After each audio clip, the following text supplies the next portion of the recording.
starts for the Nats after coming back, FP, from a situation last year when a lot of folks never thought he would make it back to the big leagues. Yeah, did a great job just to get back, but he pitched well down the stretch for the Nationals. Got stronger every start. So for Wang today, it's fastball, curve, slider, change. He's tinkering with his curveball a little bit. He's got the spike grip on it. As we all know with Chien-Ming Wang, it's about his sinker. When he's got that going on, he really doesn't have to throw anything else. And he won 38 games in 06 and 07 for the team he's facing today. So we'll keep an eye on Chien-Ming early in this game. If you remember last year, the first inning was his bugaboo. It took him a little bit of time to get that surgically repaired right shoulder loose. So we'll see how he starts out today. Fastball up, 84 degrees at game time here at 107 Eastern. Yankees as a ball club in the spring having kind of an odd time of it statistically. They're hitting .251, only 4 homers. But they're stealing lots of bases, and they've got some guys who can steal bags. Gardner's one of them. He had a good season last year, Brett Gardner.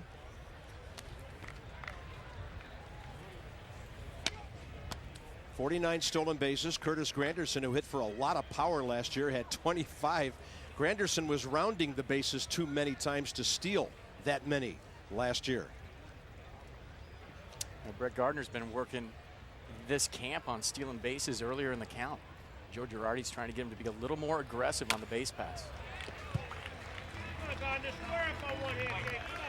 1 ball and 2 strikes. Joe Girardi and the Yankees. What's better, American League East, National League East? Quite a debate.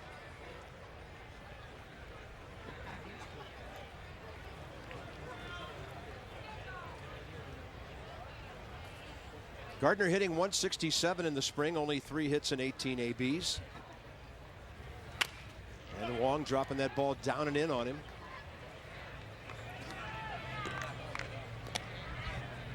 Yeah, talking to Davey Johnson today about Chien-Ming Wang, he said that so far in camp this year, he's had his A stuff right out of the gate.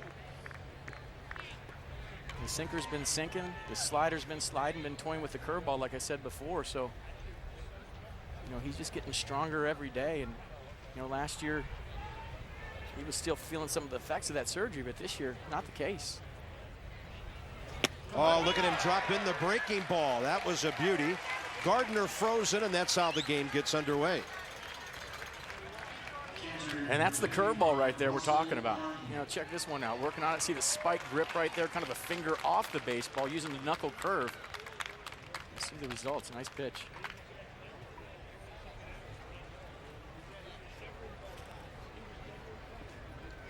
Next up is the catcher, Russell Martin.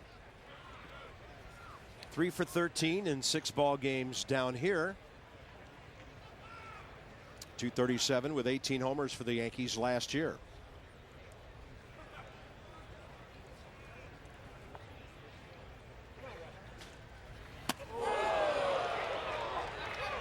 That'll wake you up. Little 3-hour bus trip. Come over from Tampa. First pitch sinker right at your coconut. Look out.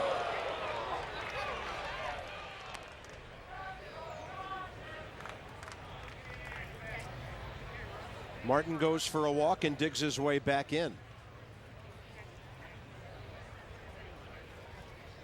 Chien-Ming Wang working with the young Jonathan Solano behind the plate today. Some of the regulars are off for the Nationals today. That's a fastball, not quite as high and tight.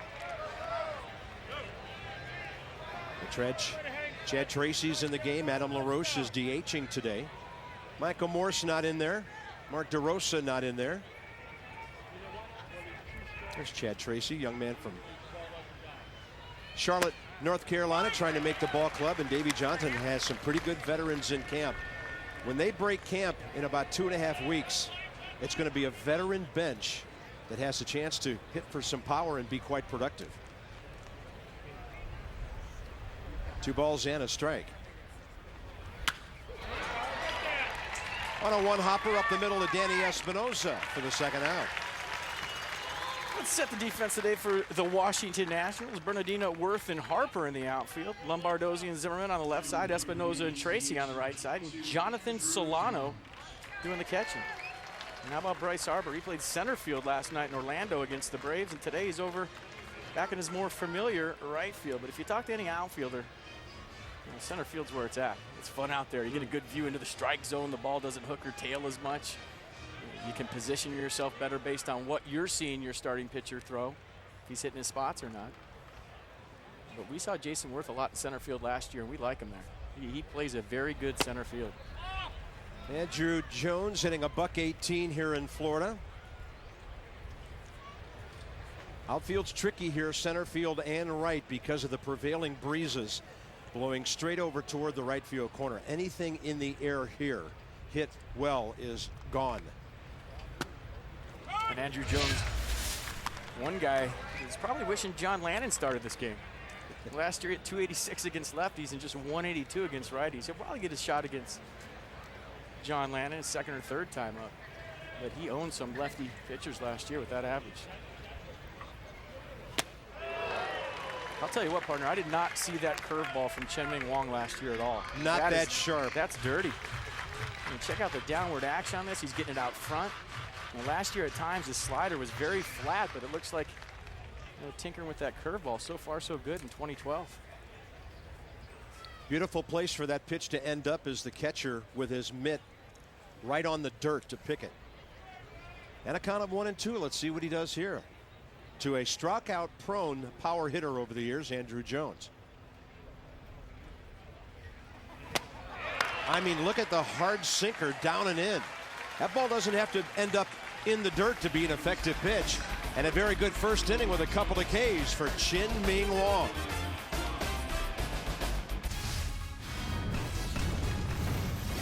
Spring training games are brought to you by Chevrolet, official vehicle of Major League Baseball, and proud to support baseball in communities across the country.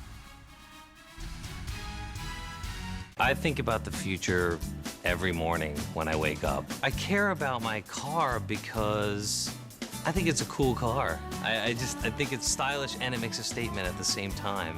And I've never had a car like that. People don't totally understand how the Volt works. When the battery runs down, the gas engine operates. I don't ever worry about running out of battery power because it just switches over to my gas engine. I very rarely put gas in my Chevy Volt. I love the Chevy Volt, and I've never loved a car. Welcome to the Perfect Club. Can you throw a perfect game in MLB 2K12? Win the $1 Million Perfect Game Challenge and get inside? I hope so. Mr. Johnson, any words of wisdom? I'm here for the lobster. Randy? Justin Verlander? Again? Kate, come on. Please, let me in. Cy Young, MVP. Throw the most perfect game in MLB 2K12 and you could win $1 million and all that comes with it. 2 no-hitters. Rated E for everyone. Come on. This March, dive into the Subway Jalapeno Tuna, featured $5 footlong of the month. Explore a new world of flavor when our taste-terrific tuna meets spicy jalapenos to leave your taste buds tingling. This March only, it joins our many $5 footlongs. Subway, eat fresh. Nationals are hitting .259 in Florida in 10 ball games, scoring 51 runs, giving up 45. Adam LaRoche, Nats are looking for him to return to the form of 2 years ago when he had the 100 RBI season with Arizona. The shoulder knocked him out for most of 11. And a good hitting left-hander in that lineup will really complement Morse and Zimmerman well for the Nats. Michael Pineda, 9-10 with a .374 last year. Third spring training start for the Yankees. Came over part of that 4-player deal January 23rd from Seattle. That featured going the other way catcher Jesus Montero. Yeah, 4-seam fastball, 2-seam fastball, cutter, slider, change. He's been working on his changeup through 8 his last outing in just 3 innings. Velocity has been down. All of New York today is watching the radar gun. I'll just tell you right now, Yankee fans, the radar gun's been a little bit off here in spring training, so don't put too much into what you see. Let's set the defense for the Yankees real quick. Gardner, Weiss, Dickerson in the outfield, Pena Hall on the left side, Nix and Vasquez on the right side, and Russell Martin doing the catching. So his first start, 89, hit 90, 91 a couple of times. If you remember, Bob, last year, you might have had that series off against Seattle. He pitched for the Mariners, and he was throwing 96, 97, touched 98 a couple times. So a large human out there with a good arm, and you know, maybe he's just building up his arm strength, and he wants it to peak right when he's breaking camp. Well, we've heard over the years of the dead arm period in spring training for some pitchers. Is it too early for that being March 15th, or is this about the time that sometimes that happens? Well, I think there's concern because his velocity was down at the end of last season while he was a Mariner. So giving us a possible clue as to why Seattle would deal him. 2 balls and a strike to Roger Bernardina, who's 4 for 14 in 6 ball games this spring. And that ball down and in on him. Roger fouls it straight back.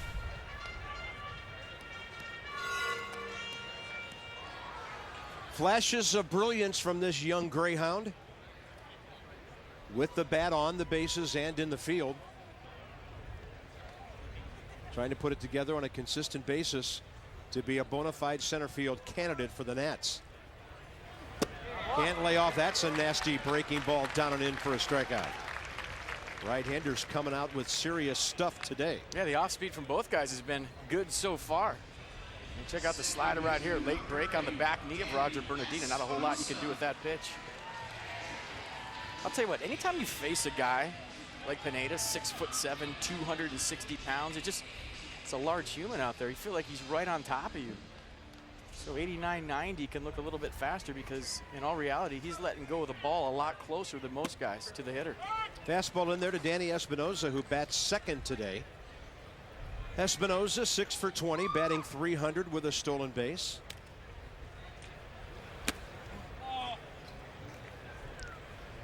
Both pitchers working quickly to start, so you like their work rate. And really working on his left side, making 2 strike adjustments, getting that loop out of his left-handed swing. And I see the effects of having Mark DeRosa already on the ball club. He saw him early in camp and said, hey, you got a little loop in your left-handed swing. We can tighten that up, and right down to the ball, be direct. And there's nothing loopy in the on-deck circle right now. Ryan Zimmerman's locked in. And busting another hitter down and in is Pineda, 2 outs.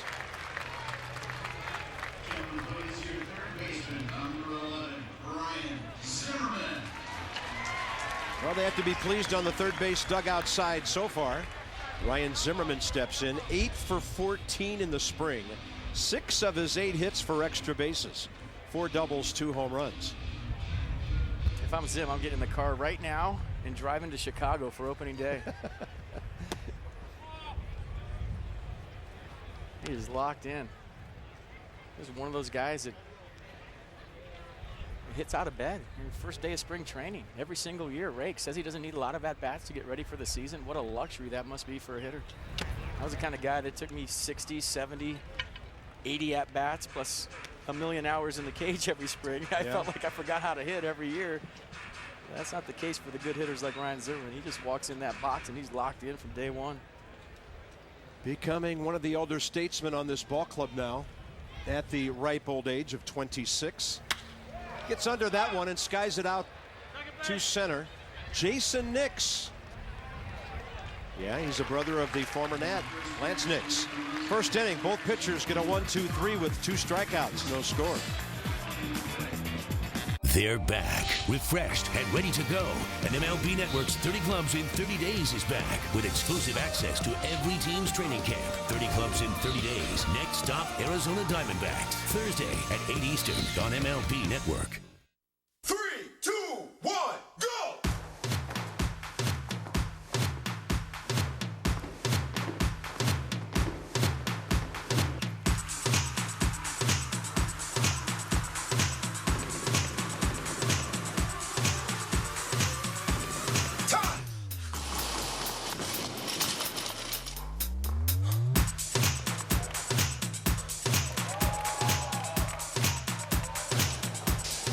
So I'm looking for a purple, but not like the purple, but more like a purple. Know what I mean?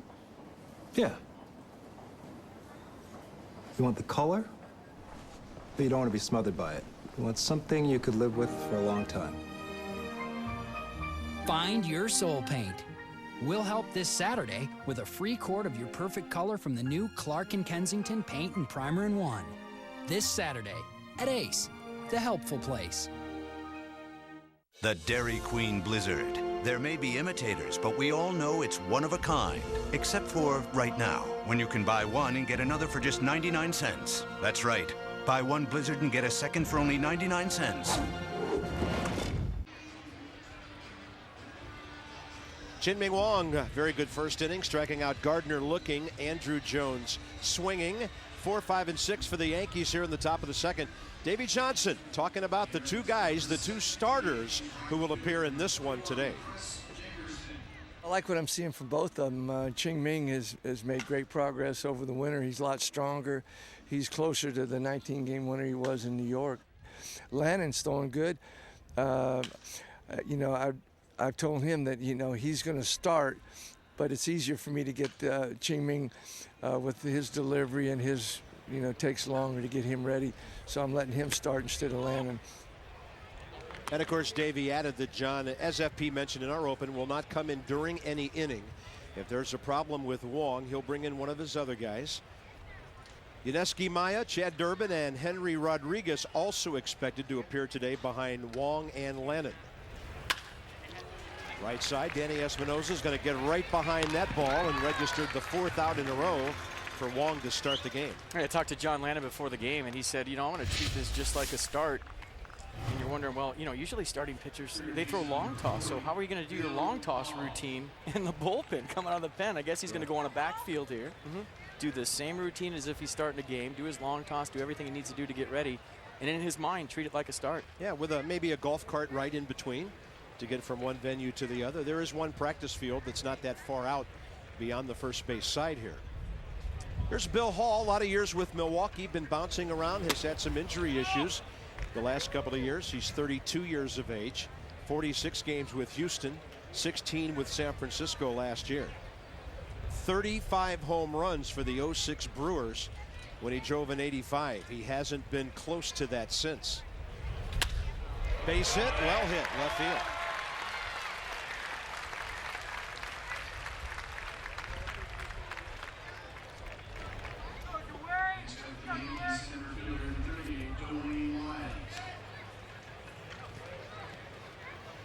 Next up will be outfielder Dwayne Wise.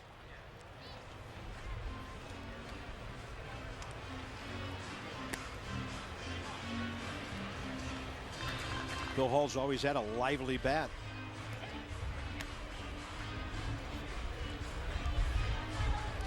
Dwayne Wise, 34 years of age.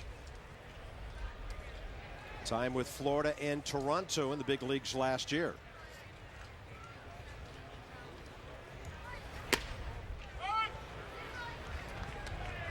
So really the only regulars the Yankees sent over here today, Brett Gardner, Russell Martin, Andrew Jones.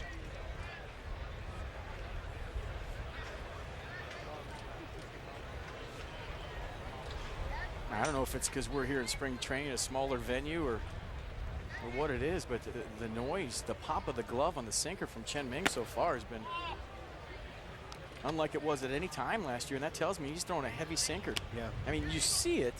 At times last year, I think when he was trying to get his strength back, he would get on the side of that sinker. It would just run away from a lefty or run into a righty, but when he's good, it runs in and down at the same time. It has that tilt to it. I think you're seeing that today. Watch the two-seam fastball. It's got good downward tilt to it. That ball is pulled by Wise into right field. Harper playing shallow. First and second for the Yankees with one out. Last year, Chien-Ming Wang's sinker usually topped out at 92. And the interesting thing was his slider was about 82, but it looks like he has a harder breaking ball here. Yeah, it's more of a curveball today. Kind of ditching the slider, going fastball, curveball, change. But the one thing with Chien-Ming Wang, and we saw it last year, he can get out of some jams because he's always got that double play ground ball in his back pocket with a heavy sinker. Yeah, always one pitch away from the double play. And here's Jason Nix, the second baseman.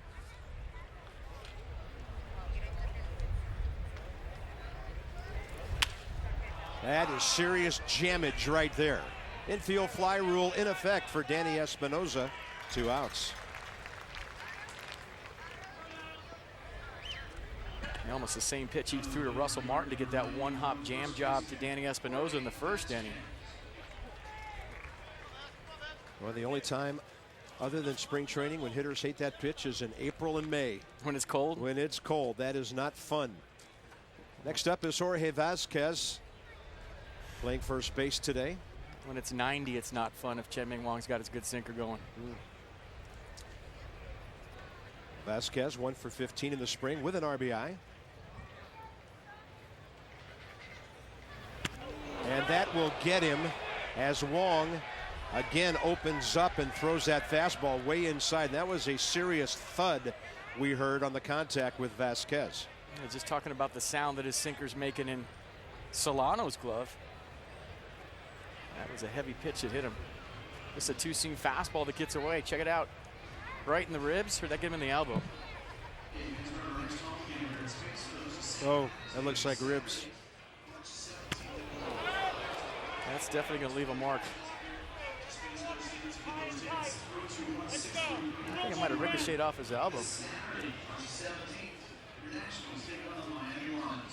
It hit in the elbow a bunch of times. It hits your funny bone. You can't feel your hand. It's just like you got electrocuted. You have the claw for about 30, 40 seconds, and all of a sudden you start to get some feeling back. There's nothing funny about getting hit in that funny bone, I'll tell you that. Vasquez down to first base. Base is loaded, 2 outs. And the Yankee hitter will be shortstop Ramiro Pena, who hit 100 on a 4-for-40 with the Yankees in 23 games last year.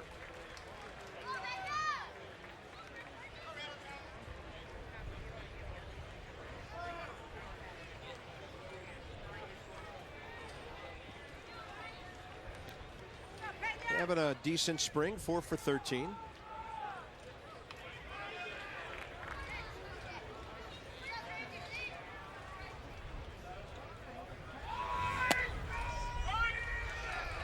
That's a good pitch right there. The sinker down the zone. And regarding the pitches in tight to these right-handed batters, I don't think it's anything unusual to see that in the spring. Pitchers trying to stay closed, not come flying open. I mean, we see that happen on occasion during the regular season, and down here it's a matter. Davey Johnson made a really interesting comment to us this morning. He said he thinks he has too many guys on the staff right now overthrowing. He wants them to stay within their mechanics, just kind of stay compact and quiet and work on their pitches. If you give up a base hit, you give up a base hit, but he doesn't want to see guys flying open and arm flailing all over the place. He said he's got too many pitchers amped up right now, and he hopes it's not an epidemic. That's great movement, and you can tell by the late swing how deceptive that pitch was. It's right down the middle for 55 feet. In the last 5 feet, it just hangs a right. Check it out. Whoop. Nice. I mean, your brain's telling you that's right down the middle. You commit to it, you start your hands, and it just disappears. 1 ball and 2 strikes to Pena with the bases loaded. Wong goes upstairs with the fastball. I think that just goes to tell you, I mean, last night, Steven Strasburg trying to challenge Dan Uggla with the fastball. He said after the game, he said, I want to see if he can hit my fastball. I want to challenge him. I knew maybe I should have thrown another pitch, but he got Macho out there, tried to challenge a good fastball hitter. Uggla took him deep.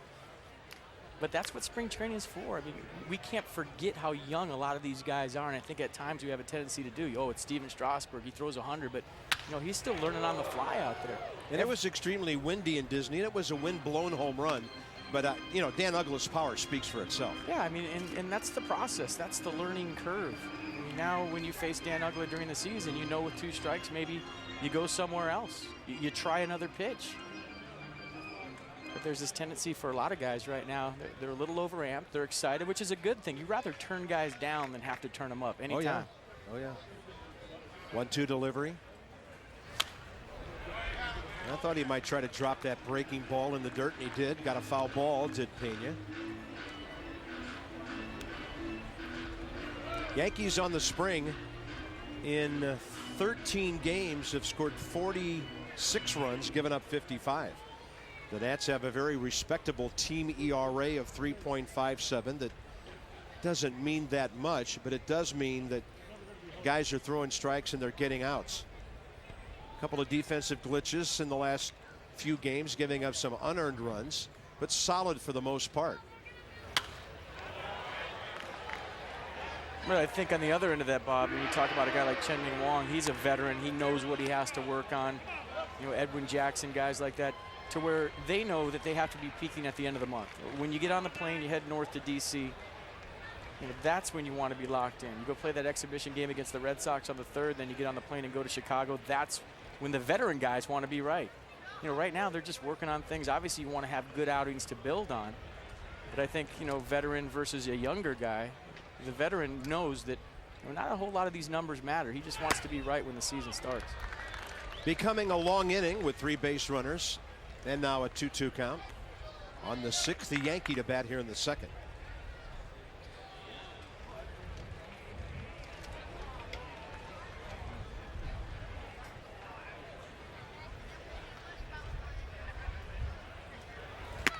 Changeup. How about that? It was up, maybe fading out of the zone, and Pena out ahead of it, and Chien-Ming Wang continues to baffle the Yanks.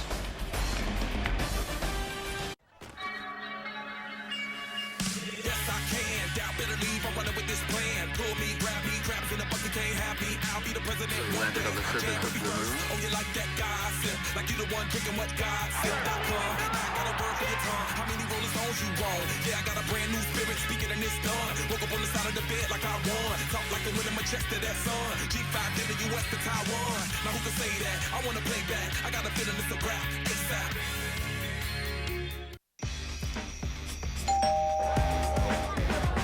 Your pizza delivery guy. Well, come on in, man. What you waiting on? For fresh delivery taste without the delivery price, it's DiGiorno. America, you're looking good, handsome, free and tall. Close shave America, close shave Barbasol, close shave Barbasol.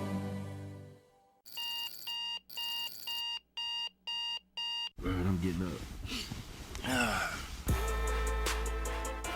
Beast mode is no excuses. You wake up in the morning, if you're tired, beast mode doesn't care.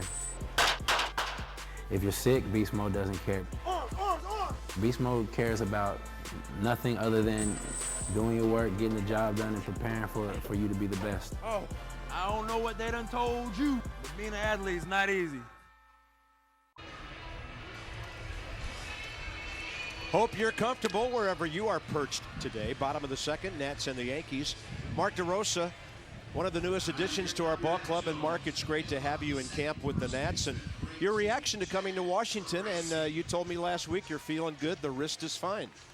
Yeah, I don't even want to talk about the wrist. It's unbelievable so far. It's felt great. I've been able to do everything I've wanted to do in camp. And, you know, work with the guys and stay out of the training room. And to be honest with you, this has been just a joy to come back after battling for 2.5 years with just a bum wrist and not being able to do anything productive on the field. Yeah, time to move forward, right? You're with a new ball club. You're healthy. Everything's good. We're excited to have you here. And I was talking about it the other night on the air, Mark. I saw you in BP the other day, and we talked about it before the game. Your last swing in the last couple of rounds, you spread out, you choke up, you hit the ball the other way. Is that you working on your 2-strike approach? Yeah, it's absolutely what I do. I mean, I got a lot of movement in my swing, and I know I got a lot of moving parts and trying to drive the ball early in the counts. And you know, when you get 2 strikes on you, it's all about being productive and putting the ball in play. And I learned that from Michael Young down in Texas. He's you know, probably the best 2-strike hitter in the game. And if I could do half of what he does with 2 strikes, I'll be pretty successful. So hopefully some of the guys here see it and we can you know, do better with 2 strikes. Well, we'll talk about that because last year the strikeout was an epidemic with the Nationals. A lot of Ks last year. And have you talked to certain guys about a 2-strike approach? Yeah, I have. Danny Espinosa is you know, a guy that, I mean, world of talent, came up last year. I mean, the power numbers are there, 30 doubles, 20 bombs, but the glaring statistic was the 166 strikeouts, and we talked about it, and we've gone to the cage, and I've showed him some stuff with the tee and some stuff, picked his brain, and you know, I've been a guy that hitting's never come easy to me, and I've had to work at it, and I've been able and fortunate to be around some great players and watch video with them and go to the cage with them, the likes of Chipper Jones and Pujols and Mark Teixeira, and I mean, these guys are great for a reason. Adam LaRoche hoping that one gets out of play. It's caught by Bill Hall for the 2nd out. Mark DeRosa is with us. Hey, Mark, couldn't help but noticing first time we came into the clubhouse this spring, they have you lockering right next to Danny and Ian Desmond and some of those young guys. At this stage of your career, how gratifying is it for you to be able to pass on some of that to the young kids? I mean, you never want to be the oldest guy in the clubhouse, that's for sure. But just such a smooth transition in here. The guys are great, top to bottom. The organization has been so good, and I'm really just having a great time. But just being around the younger guys, the Ian Desmonds and Danny Espinoza has been a lot of fun for me to be able to work with them. What do you think your role on the ball club will be? Because we know you can play first and third and some other positions. If he's healthy, that guy over at third won't be taking much time off. Yeah. But, you know, when you think about 2012, how do you see yourself fitting into this club? I see myself giving Davey a chance to rest some of the big guys. To be honest with you, I see being a productive bat off the bench, a guy he can use in double switches, a guy that he can start every once in a while to like I said, give some of the big guys some day off their feet and still feel like he's got a productive player going out there who can, you know, drive the ball around the ballpark and play consistent defense. Well, what's your take on this team? You've been around some winners. 2010, you won a World Series in San Francisco. I've never seen so much young talent in my life, to be honest with you. I mean, the game has changed so dramatically since I first broke in. Every guy I faced in live BP is pumping 95 miles an hour. And I mean, Bryce Harper's 19 hitting balls over the batter's eye. I was worried about going to college classes. So, I mean, these guys, we have a load of talent. Now the big part is going to be between the ears. Do we truly believe we can win? And I think these guys are ready to. One of the guys who's been responsible for that change in attitude is in the batter's box right now. Jason Worth hitting .286 with a couple of home runs down here. 3-2 pitch with 2 outs. And this one is blooped out towards short left center. Pena after it. Nice running catch. Now, Mark, we know you're an experienced broadcaster. Can we hold you for one more half inning? Yeah, absolutely. Mark has been on the air, and he sounds good working with us. We'll be back for the third inning in a moment. We want to protect the house. Right. But home security systems can be really expensive. So to save money, we actually just adopted a rescue panther.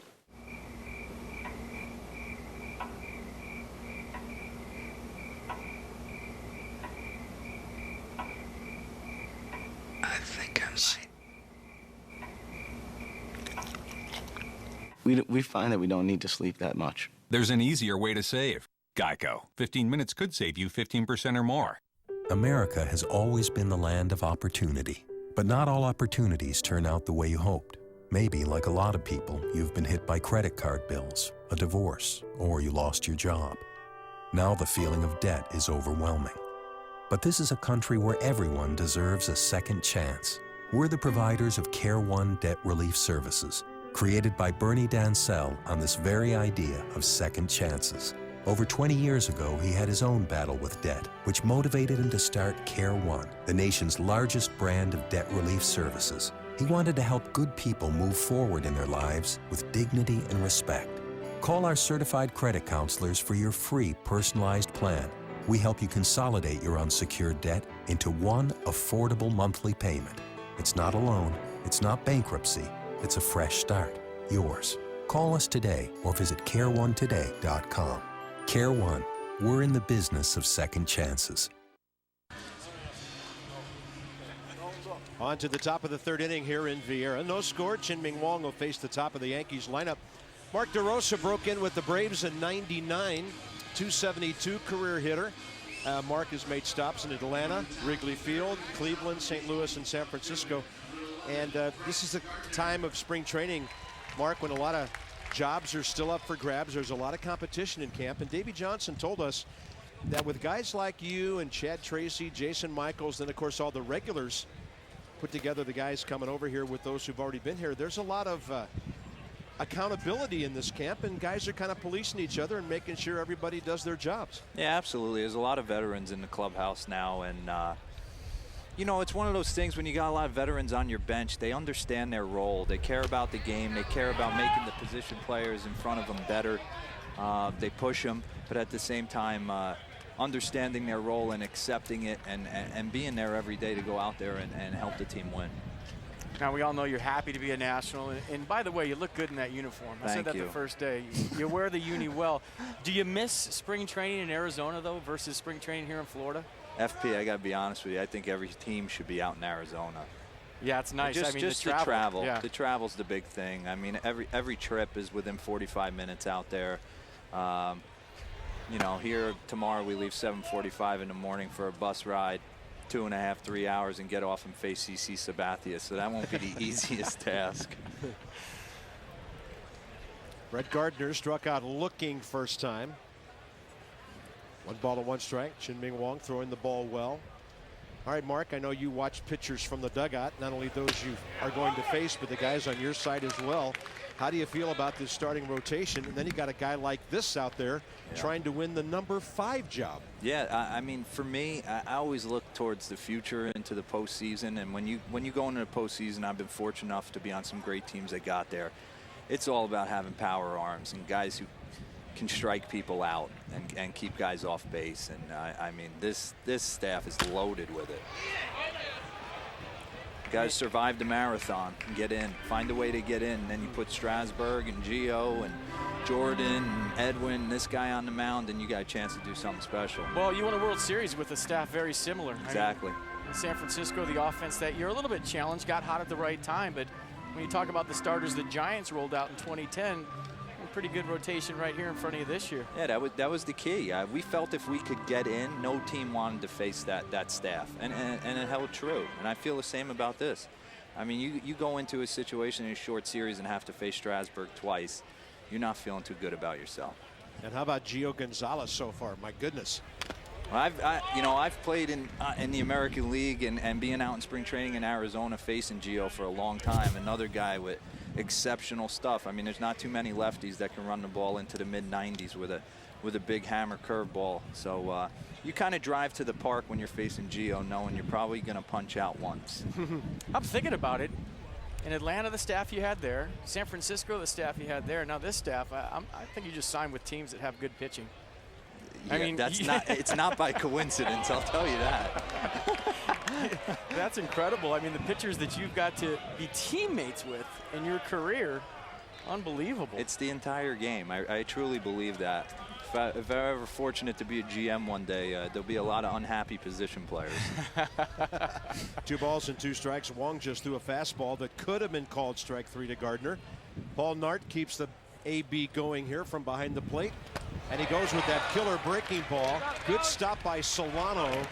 And Chin-Ming Wong has retired now. 7 batters, 4 of them on strikes. And he struck Brett Gardner out twice, a guy that, for the most part, puts the ball in play pretty consistently, but it's been with the curveball. 12-6 hammer from Chin-Ming Wong. It's just been breaking off the table. And, you know, Mark, we didn't see that last year from him. We just saw a fastball, 2-seam fastball, slider, change. The curveball he's got going on today has been filthy. Yeah, he's throwing the ball well. I faced Chin, you know, in different times of his career.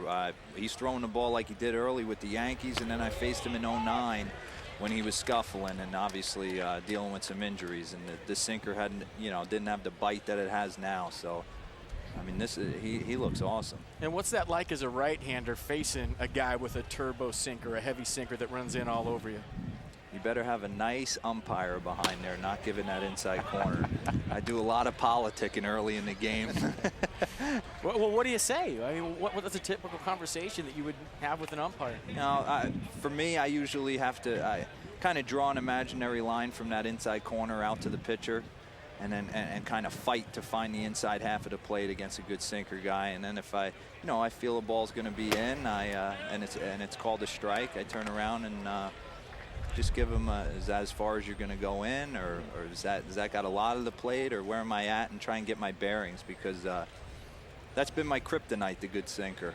Well, a lot of right-handers will tell you the same thing. Now, do you turn around, or do you just look straight down in the dirt when you talk to the umpire? Because I know a lot of guys are scared to turn around because they feel like they're showing them up a little bit. And a lot of guys will just look right down at the plate and try to communicate their feelings. I mean, I feel like I've built a pretty nice rapport with a lot of the guys in the league and know them by a first-name basis and can have a conversation without it being confrontational. 2 balls and 2 strikes. Russell Martin here in the 3rd. Mark DeRosa with us. No score. Yankees have a couple of hits, and there's a chopper right side. And Nice. Wong is going to range over. He stumbles, somehow got his foot down, and then when he slowed down, Russell Martin had to leapfrog him. That didn't look good. It'll be an adventurous 1 unassisted. Davey Johnson and Lee Kuntz out of the dugout in a hurry. And I think Joe Girardi is going to argue that Wong missed the bag. Well, let's check it out right here. And Marquis running over to first base. He kind of takes a false step. Two of them, actually. He stumbled the first time, stumbled again.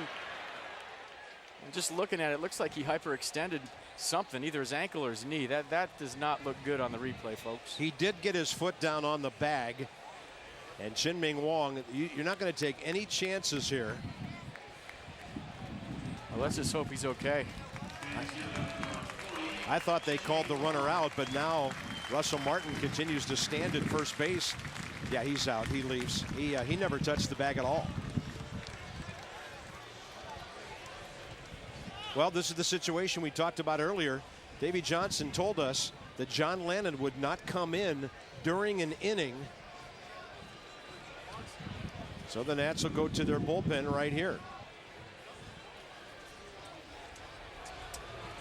Chad Durbin gets the call with 2 outs and nobody aboard here in the third. Today, catch spring baseball on MLB Network. Coming up next, it'll be Reds Angels. Then watch Giants Mariners at 10. Spring training baseball brought to you by Chevrolet, right here on MLB Network. Oh dear. Oh dear. Oh dear. I'm not sure exactly what happened here last night. I was out helping people save money on their car insurance. You doing it? You doing? Are they doing great? Here we go. Hi! Come sweat with me. Keep going, Richard. Keep sweating. Geico. 15 minutes could save you 15% or more on car insurance. So I'm looking for a purple, but not like the purple, but more like a purple. Know what I mean? Yeah. You want the color? But you don't want to be smothered by it. You want something you could live with for a long time. Find your soul paint. We'll help this Saturday with a free quart of your perfect color from the new Clark & Kensington Paint and Primer in One. This Saturday at Ace, the helpful place. They're back, refreshed and ready to go. And MLB Network's 30 Clubs in 30 Days is back with exclusive access to every team's training camp. 30 Clubs in 30 Days. Next stop, Arizona Diamondbacks. Thursday at 8 Eastern on MLB Network. Anxious moments for the Nats and Chien-Ming Wang just a second ago on that crazy play at first when he bent over to field the ball. Looked like he was in good shape to get to the bag, took a misstep and went flying over there. And usually something like this happens right when you field the ball, but he already had the ball cleanly. He's got it right here.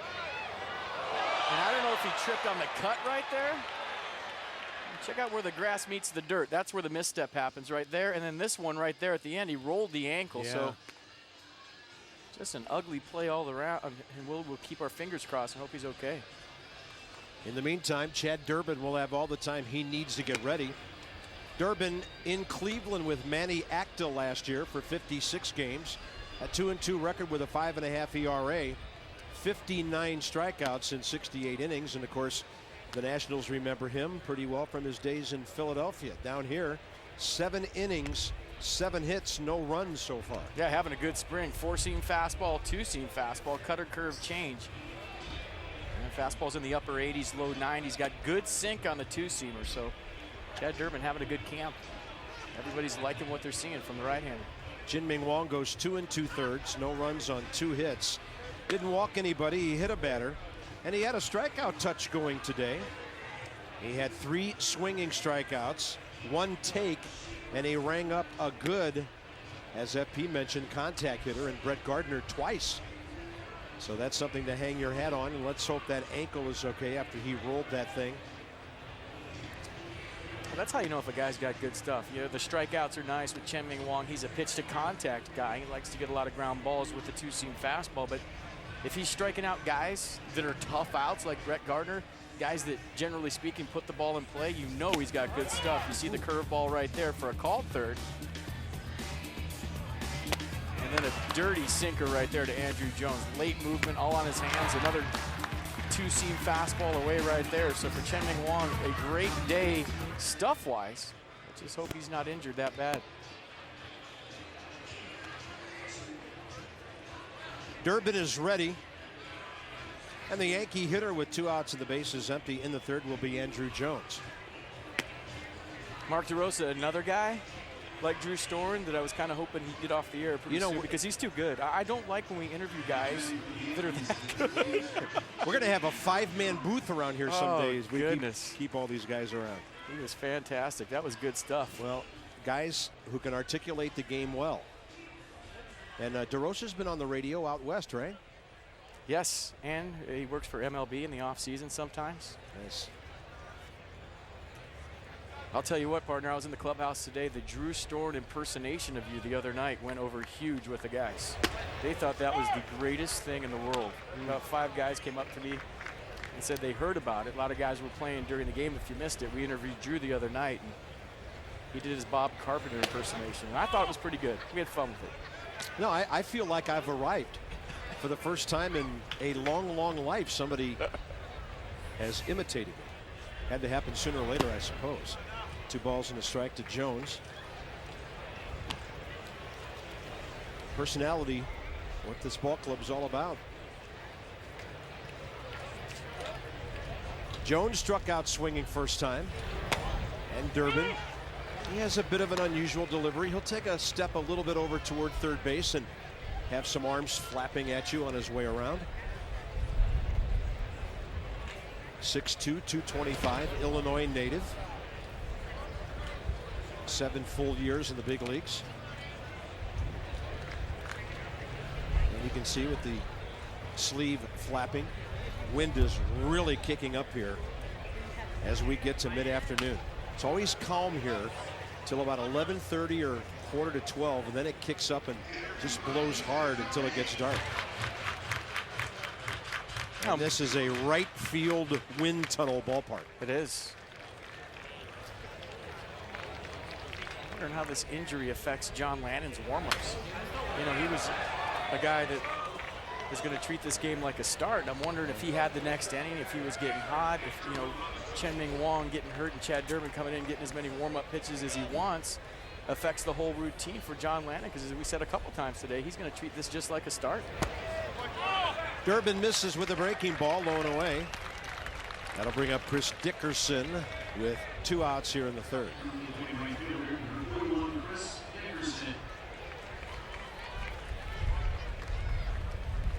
Chris Dickerson, 29 years of age, splitting time between Scranton Wilkes-Barre and the Yankees last year. 260 for New York with a homer, 7 RBIs in 50 ABs over 60 games.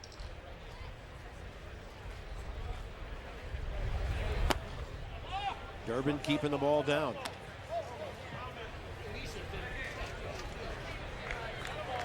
I always thought that would be tough for a reliever too, coming in for an injury.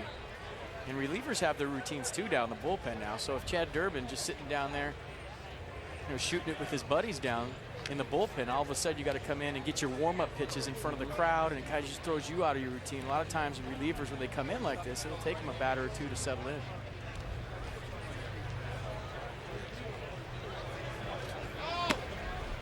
Andrew Jones had a walking lead at first base right there. He extended his lead past the cut. And if you'd have trusted the jump that he had, he would have stole second base standing up. Yankees have a good element of speed on their ball club with Granderson and Gardner.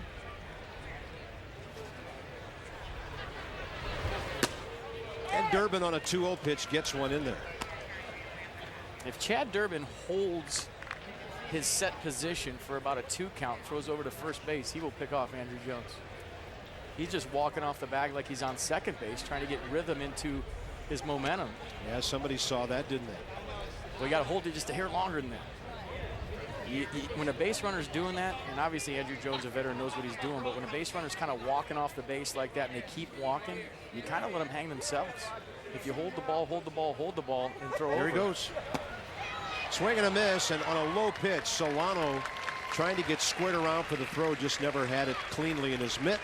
And Andrew Jones steals the Yankees' 11th base of the spring. What a jump, too. He had the walking lead. He didn't stop. Obviously, he saw something in a pattern with Chad Durbin, kind of a timing thing. Watch it jump right here. Just kind of walking off the base, and he kept it rolling into the steal. And Solano had no shot. And by the way, the Nationals, as Mark DeRosa mentioned, at Tampa against the Yankees tomorrow. Gio Gonzalez will pitch against New York. Going the other way. Ground ball into the glove of Steve Lombardozzi, and safe at first is Chris Dickerson. Running hard and buying himself a base hit. You kind of see that develop and hit the ball off the end of the bat. A lot of times in spring training, especially with younger players, when you're playing the opposing league, you don't know the speed of the opposition. You see Dickerson getting down the line very quickly, and you can kind of tell. I mean, put his head down right there. That's good, folks. Smelling the knock, and he got it. First and third, 2 outs now. Yankees have had 5 base runners in the last 2 innings. And that won't happen during the season. Bill Hall takes a breaking ball. Hall had their first base hit through the shortstop hole with 1 out last inning. It won't happen during the season because there's scouting reports and meetings, and you know your opposition up and down. I mean, you circle the guys on the lineup when you're playing in the infield on a given day that can run, so you know you have to get rid of the ball a little bit quicker. Another runner going, and this ball is cranked to right, and it is over the head of Bryce Harper, who plays it on a bounce. Good throw into second, but it gets away, and the Yankees lead 2-0. Any ball in the air to right field is going to have some extra carry to it. The 2-out walk hurts. That's just smart hitting by Bill Hall. Staying back on that ball, letting it get deep. Thought he got him. He saw the false step out of the batter's box. The wind didn't carry it that far. Nice play by Bryce Harper on a hop. Off the wall, gets it in quickly. And this all started, of course, with 2 outs and the bases empty after Wong left injured. At least we hope not injured, but we'll see. They're being careful. And the hitter will be Dwayne Wise. Bill Hall just collected his first 2 RBIs of the spring, and he's doubled his hit total here the entire spring in 2 consecutive at-bats. That's off the end of the bat, and Harper will be there. Bryce Harper will lead off the bottom of the 3rd. The kids are coming with Lombardozzi and Solano right behind him. Today, catch spring baseball on MLB Network. Coming up next, it'll be Reds Angels. Then watch Giants Mariners at 10. Spring training baseball brought to you by Chevrolet, right here on MLB Network. I think the Volt is an awesome car, and I really do love how unique it is. My friends say that it's like I'm driving a spaceship. The body style and the interior design, everything is really cool, but more than anything, I love the gas mileage. I don't even know what it's like to really stop and get gas. I am probably going to the gas station about once a month, probably less. You should get a Volt because it's going to save you a crap load of money. Now listen to me. I've seen you grow as players and grow as a team. And no matter what happens out there, you will walk out of this locker room better than when you walked in. Win or lose, you are all champions. These have always been the rooms where teams are built, and Sports Authority will always supply just the right tools. Because we have everything for every team with unbeatable values. Sports Authority, all things sporting good. It's Michael Pineda. Steven Strasburg pitched over in the Disney complex against the Braves last night. Hey, Steven, thanks for joining us. How you feeling right now the day after another start? Feeling good. You know, definitely learned a lot from last night and ready to get back out there. Well, we were talking about it earlier. I saw your quotes in the paper today about the fastball to Dan Uggla. And just a case where you're getting macho out there saying you can't hit my fastball? Well, I mean, you know, I think as a pitcher, you know, you got to trust your fastball, and you know, I know that, you know, more times I get out there, I'm gonna locate it better, and you know, I still think I can get anybody out with my fastball. See, I like that mentality. Obviously, you know, you're going to go after guys, you're going to challenge guys, and that's what we love about you. But you know, I was talking about it earlier in the broadcast. You know, every time you go out there, it's a learning experience, and if you can take something from, you know, a spring training game and apply it to the season, it's a good day. Yeah, absolutely. And you know, I think the times that you know, go out there and don't strike everybody out or, you know, throw up zeros, I think you can learn more from that than going out there and having a lot of success. So, and you know, it's not just that. Just talking to, you know, guys like Gio, Edwin, and you know, a couple of other guys on the staff who've been around for a little bit. You know, they have a lot of great knowledge. So it's been great just getting to know them this spring. Bryce Harper goes up hacking. Harper having a good spring. He's 5 out of 13 in 5 games, hitting .385. Steven Strasburg is with us. So, Steven, we've got you as a #1 pick, and then Harper in the batter's box. And what does it say about this Nationals organization when you guys get drafted and you are in the major leagues, or at least challenging for jobs in the major leagues pretty quickly thereafter? Well, obviously the organization is putting an emphasis on, building the program and building the big league team from the ground up, and it's got a lot to learn still, and but I think that's how you go out there and build championship caliber teams is really building it through the system and getting a lot of talent that can come up and hopefully stay there for a while. Yeah, you mentioned Gio earlier, 26 years of age. He pitches in Tampa against the Yankees tomorrow. How impressed have you been with what he's done this spring, and what do you see that he's doing on the mound that makes him so effective? Well, it's hard for me to answer that. He's been the road warrior this year, so I haven't seen him actually pitch yet, unfortunately. But Gio's awesome. He's just from what I've seen when he was in Oakland, he likes to attack guys a lot like I do, and he's got that awesome breaking ball. So I am looking forward to hopefully seeing him pitch sometime before the end of spring. Last year Jordan Zimmerman was back for the entire year, shut down most of September after the Tommy John surgery. Have you and Jordan talked about the whole post-op thing, the rehab, and then what you actually do when you get back on the mound, because you're kind of following right in his footsteps here? Well, yeah, I think right now we're past that. I think I talked to him quite a bit during the whole rehab process, but right now it's really sticking to your own program. He's at a different stage, and it's going to be a big year for him too. So I think we're just as a staff, we're really trying to push each other, not only on the field, but also off the field and the drills and the weight room and stuff, and it's a good competitive environment. And Steven, we talked to Mike Rizzo about it, and I'm sure you know all about this. We talked about the innings limit for you this year, and there isn't one, and they're just going to treat you just like another pitcher. And I know that's how you want it, right? You even said, I want to be treated just like another donkey in the clubhouse. And I think, with all you've been through and where you're at right now, what are your feelings on how you're going to approach this season? You're not going to worry about, when they're going to shut you down.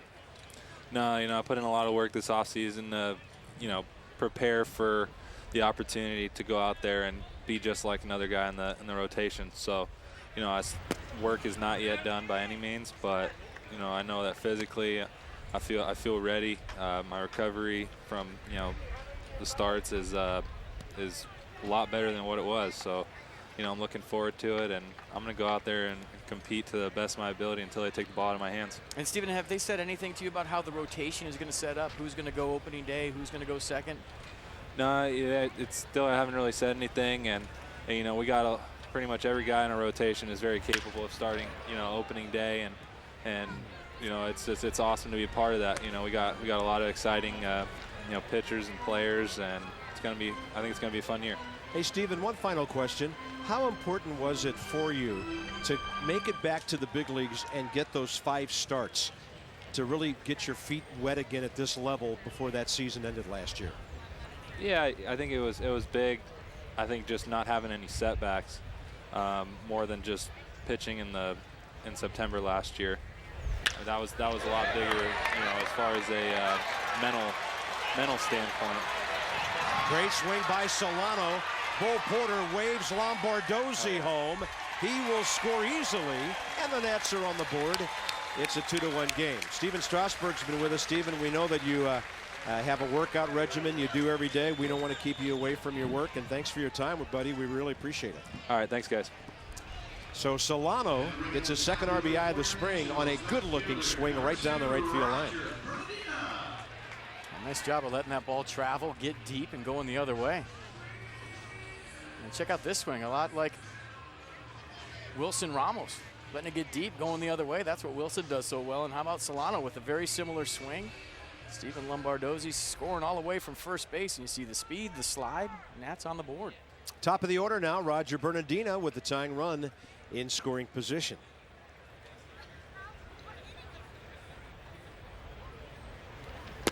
Well, I guess our first 2 interviews today, kind of a microcosm of this ball club. We go from late 30s to early 20s on the age range. with Mark DeRosa and Steven Strasburg, and everybody's fitting in pretty well. And now we got to get somebody in the middle. Is there anybody? I don't know. We need a 29-year-old Yes. somewhere. 1 ball and no strikes to Roger, who struck out swinging first time up.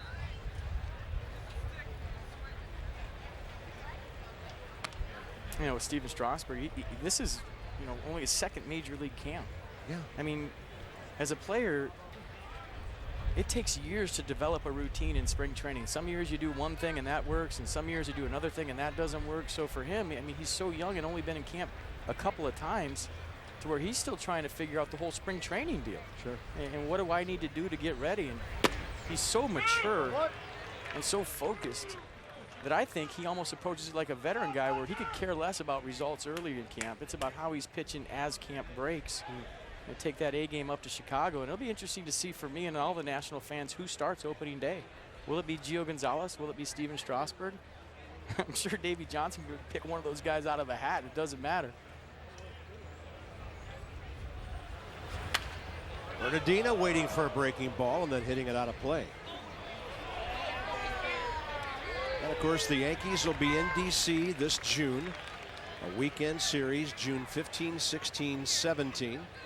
The Nats will also welcome Tampa Bay and the Orioles, and of course go to Baltimore, as we always do on the home and home. And then this year a visit to Fenway and back up to Toronto, where the Nats played 2 years in a row about 4 years ago.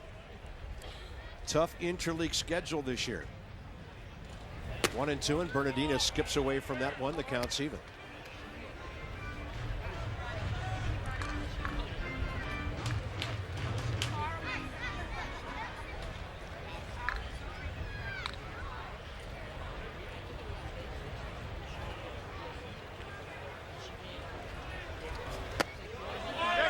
Did he go? No. Says Eric Lovelace, umpiring down at third base. Let's check it out. You make the call.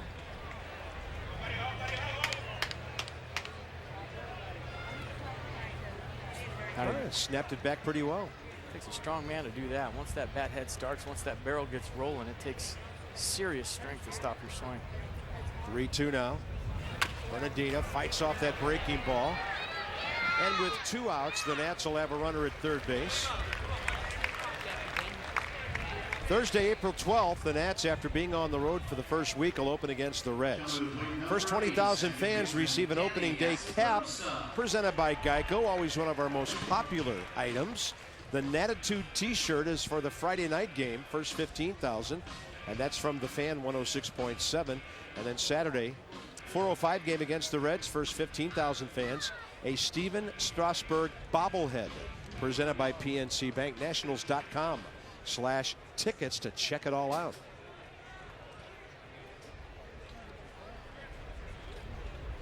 Danny Espinosa struck out swinging first time up. And as Mark DeRosa said, wasn't happy about it in the dugout. He will go up first pitch swinging this time, and Jason Nix will throw him out. So the Nats put together a couple of hits and score a run. On to the middle innings with the Yankees on top 2-1.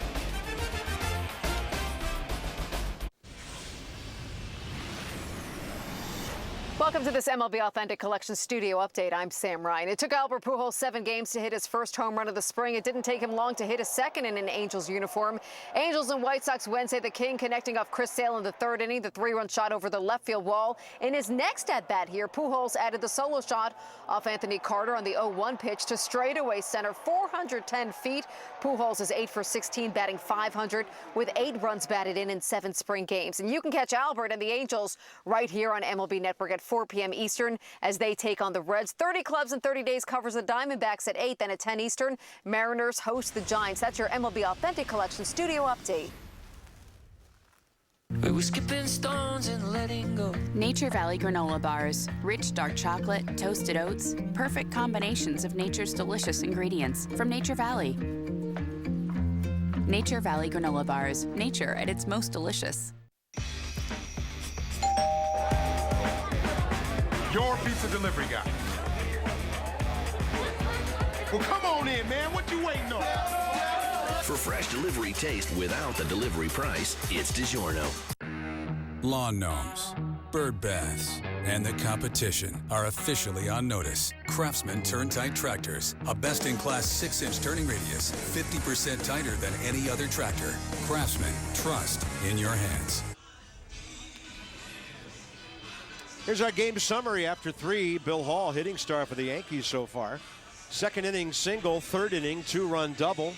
Jonathan Solano goes opposite field, a double and a run home for the Nats on the heels of an impressive Chin-Ming Wong appearance, but leaving after he turned his ankle on his way to make a play at first base. So let's check out that double by Jonathan Solano. There's something I want Yankee fans to see, and there's something I want everybody to see right here. So Solano with a nice piece of hitting with a runner on first base down the right field line. And Yankee fans, does this look familiar to anybody? Ball down the line, runner on first, he's going to score. Now, a couple weeks ago, stop it right there. Very controversial. Bobby Valentine, the skipper for the Red Sox, said that the Yankees don't work on that play. And in 2001, Derek Jeter was in that position by mistake. Well, I'll show you right there. I went to camp with the Yankees. They do work on that play. And you see the Yankee shortstop, Ramiro Pena, he's right where Derek Jeter was. I was in that game as Oakland Athletic. Jeremy Giambi with a flip play, or Derek Jeter with a flip play at home to get Jeremy Giambi. So, Bobby V, if you're watching, the Yankees do work on that, and the shortstop does float on a ball down the corner with the runner on first, and I know it all too well. I saw it firsthand. Can you think of a more famous play in postseason play by an infielder? Most of them are in the outfield. Not that one. That's infamous to me, partner. That was my only shot to win a World Series. There's Jason Nix, and that ball's in the dirt from Durbin. And the worst part about that play, and I've talked about it on the air before, is Jeremy Giambi had a pulled hamstring. His hamstring was every color in the rainbow, and we were wondering why Eric Burns or myself wasn't pinch running for him. And sure enough, ball down the corner. Shane Spencer overthrew the cutoff man, and Derek Jeter was right where Ramiro Pena was on that baseball. So there you go, Bobby V, if you're watching. That was good. Bobby Valentine in the American League East against the Yankees. The whole division just got a whole lot more interesting. You know, Bobby V's a great baseball man. I spent 4 years with him in Texas. And I've been told by a lot of people that Bobby Valentine evaluates talent as well as anybody in baseball. He does, and he runs a game as well as anybody in baseball. You know, I was in the same division with Bobby for years when I was with the Expos and he was with the Mets. And, you know, he's on top of things. He doesn't miss anything, and he's going to do a good job there in Boston. But I just felt like, you know, since maybe there's some Yankee fans watching today that make that point. I'm Sam Ryan with your Chevrolet in-game update. The Phillies and Tampa. Juan Pierre, the blooper to right. Matt Joyce makes an attempt off his glove, though, so 2-run score makes it 3-1 Phillies. Pierre would later score on a wild pitch to make it 4-1, and that's where they stand right now. 4-1 Phillies leading this one in the bottom of the third. Now let's get you back out to the Yankees and the Nationals. Nationals looking for their second 1-2-3 inning. Wong had one in the first. Ramiro Pena, the shortstop, will be next. You know, in the American League East, everybody has known forever about the Yankees and the Red Sox. To me, the team, and there's John Lannon getting ready, the team that has really made that division what it is, along with these two powerhouses, is Tampa Bay. I mean, they have totally elevated their game over the last 5 or 6 years compared to where they used to be. You know, Toronto's always been solid, but seldom championship caliber. But Tampa Bay has taken their whole thing up to another level and really made that an amazing division. With limited means. Yeah. And I think that's the greatest part about it. They're showing that they can compete without the payroll of the other two guys. 1-1 strike to Pena. Durbin, one of those relievers who will work off the full windup when the bases are empty.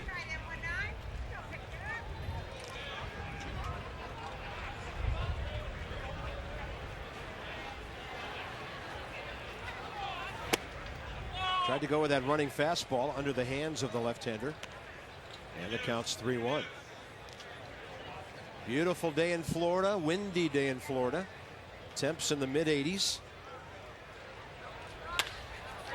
Good swing as Pena takes one the other way. Yankees have their 5th base hit.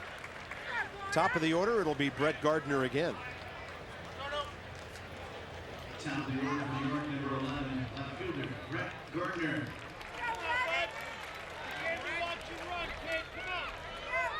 Brett Gardner has struck out twice, both of those against Wong, one looking on the curveball and the other swinging on one in the dirt.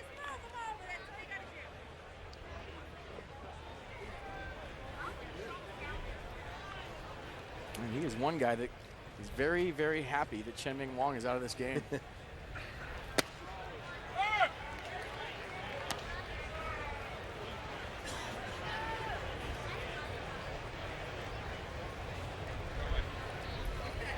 .259 for the Yankees last year.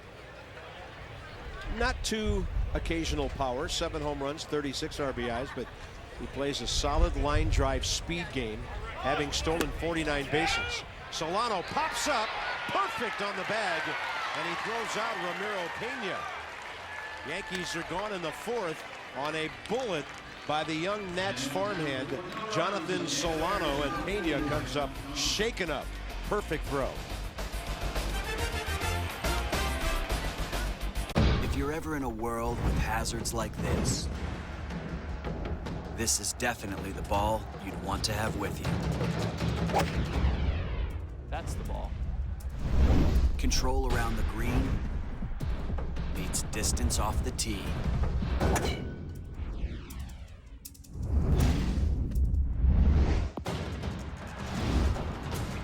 The new Hex Black Tour. Look down at the ball, the rest will look up to. Hi, I'm Jay Farner with Quicken Loans. The rate today on a 30-year fixed mortgage is an amazing 3.875%, APR 4.17%. So you're thinking, hey, I'd love to take advantage of today's low rate, but what happens if rates drop in the future? I don't want to pay closing fees twice. When you work with Quicken Loans, you don't have to worry about that.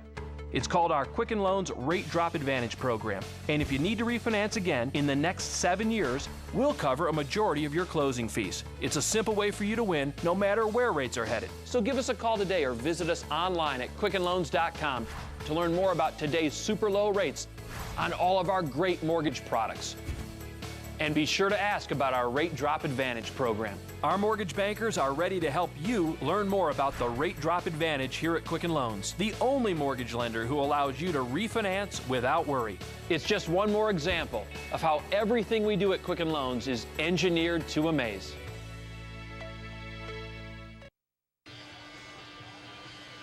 Ryan Zimmerman's first full year in the big leagues was 2006. One of his most dramatic moments came in June at RFK Stadium against the Yankees. 9th inning, guess who the pitcher was? Chen-Ming Wong. You might notice that Mariano Rivera was in the bullpen. The Yankees led by a run. Joe Torre stayed with Wong, and Ryan Zimmerman hit a walk-off to win the game, and we had made a note of it on the broadcast at that time that we thought it was interesting that Rivera did not come in for the 9th. And the Nationals got a police escort to the stadium after that game, or to the airport after that game. Zim got for the first time. He got a walk-off hit? That was pretty. That guy? Pretty rare, isn't it? Never seen that. I got to say the unis are much better now. By the way, seeing that old footage right there. You're feeling our way. All right, fans, here come your Nationals in the bottom of the 4th, putting things on third baseman, number 11. Let's see. Doug Bernier, the new shortstop for the Yankees.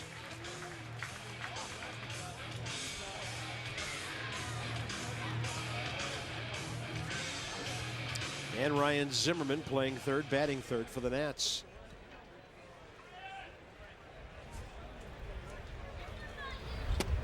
Zimmerman popped up to second, first time up.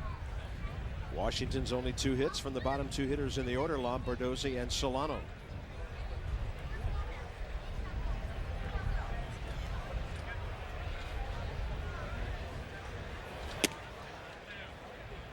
Three innings, a run on 2 hits for Pineda. Hasn't walked a batter, 3 strikeouts.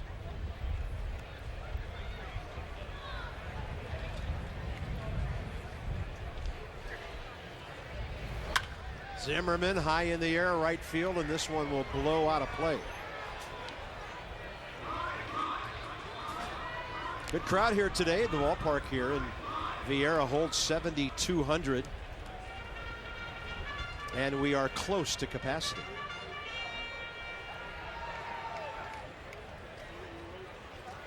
Nats will be in Tampa against the Yankees tomorrow. Our next telecast will be next Wednesday when the Braves are here.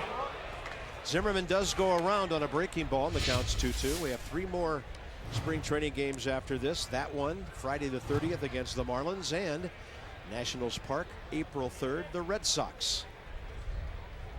And then I'll go take you into Bobby Valentine's office, and we can chat about that whole shortstop thing. Oh, we will. By the way, Chin-Ming Wong, a left hamstring strain, we are told. And we were concerned about the ankle, FP, when we saw how he rolled that thing. Well, that's good news, I think. I mean, all things considered, when watching that replay a couple of times. Zimmerman on a fastball that ran back to the corner, called out by Paul Nard.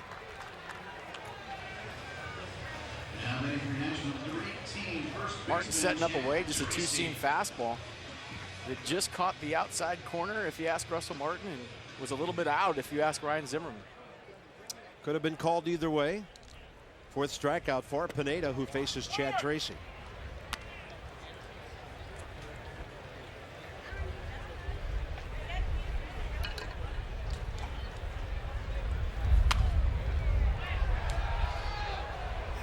I'm in bad habits. I mean, in Washington, we're so high up in our booth that I don't worry about foul balls, so I'm not paying attention. I've almost got the line drive in the coconut a couple of times in spring training.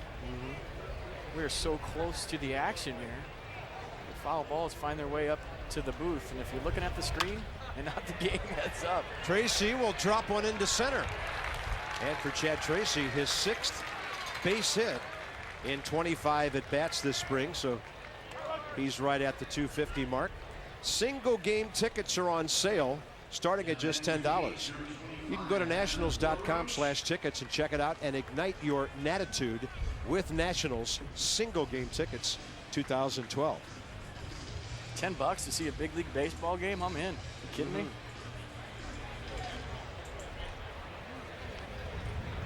Here's Adam LaRoche, who fouled out third base side first time.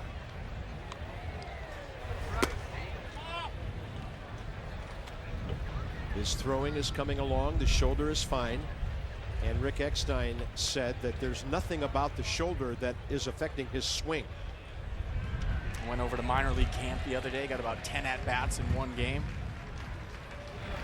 And historically, Adam LaRoche, a slow starter, so the more at-bats he gets, kind of the opposite of Ryan Zimmerman. Needs a lot of at-bats to get ready for the season. Good batting eye, LaRoche. He'll make you throw some strikes when he gets the count in his favor like this.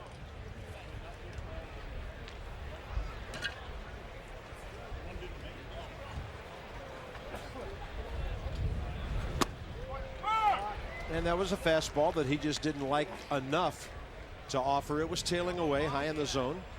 And did you see what Adam LaRoche did? A lot like what Mark DeRosa was talking about.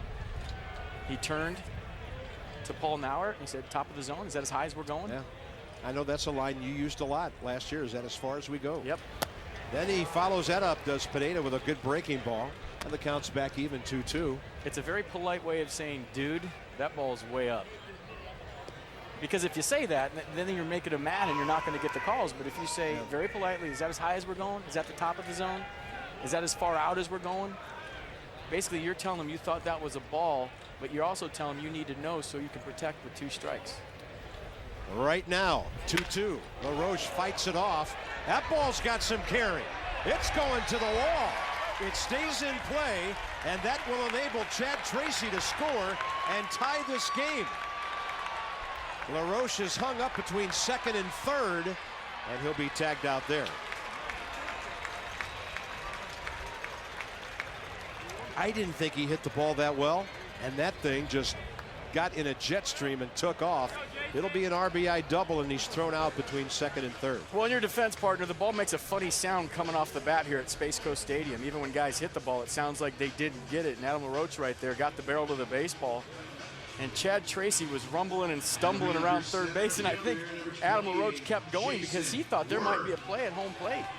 So this is trying to draw a throw right there all the way because, you know, if they looked up and relayed, there was going to be a play at the plate, and it was going to be close. So nice job of base running, even though he made an out by Adam LaRoche, drawing the throw, drawing the attention. Yeah. So the run scores. Yeah, sometimes you have to protect the base runner who's scoring that important tying run. So the bases are empty, 2 outs, and the Nats have tied things up here. That was Adam LaRoche's second RBI of the spring, and Jason Worth is the hitter. His bloop into center that could have been a hit was hauled in by Pena on a good play 2 innings ago. 2 balls, no strikes.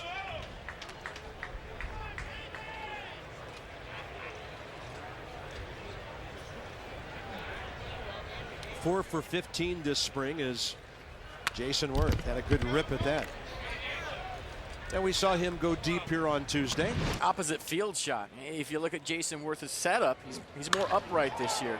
Not as spread out as he was last year. Kind of found something that's working here early in camp. If you remember last year, he was tinkering with his swing all through spring training. Even the first couple of months of the year, April and May. This year he found something he liked early. He's been here early, got to camp like a lot of the Nationals a couple of weeks early, and he's ready to go right now. He says it's the best he's ever felt in spring training. That was a first pitch ambush, by the way, of Jose Valverde for that home run.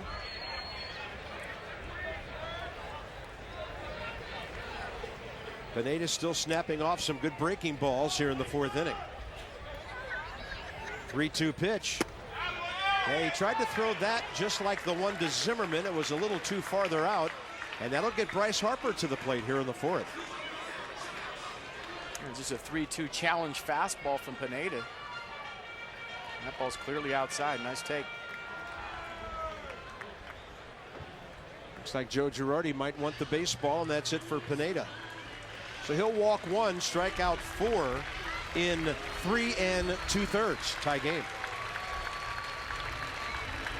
From spring training through the World Series, TV's best baseball analysts preview every race. As the new season trends, don't miss a moment. MLB Tonight 9 Eastern on MLB Network. Presented by Sports Authority. Today, we stand against the tyranny of media travel cards. Battle speech, right? May I? Capital One is issuing a Venture Double Miles Challenge. Show us how much you spent last year. It will give you 2 miles for every dollar spent on your travel reward card, up to 100,000 miles. Hawaii, here we come. Claim your miles at CapitalOne.com today. What's in your wallet? Can you play games on that? Not on the runway. Oh. These engines run for thousands of hours to prove. And prove it we did. With 20% more cleaning agents than before, Shell nitrogen-enriched gasoline. This is our biggest news yet. But no other gasoline protects your engine better. Awkward. With news this big, you don't have to shout.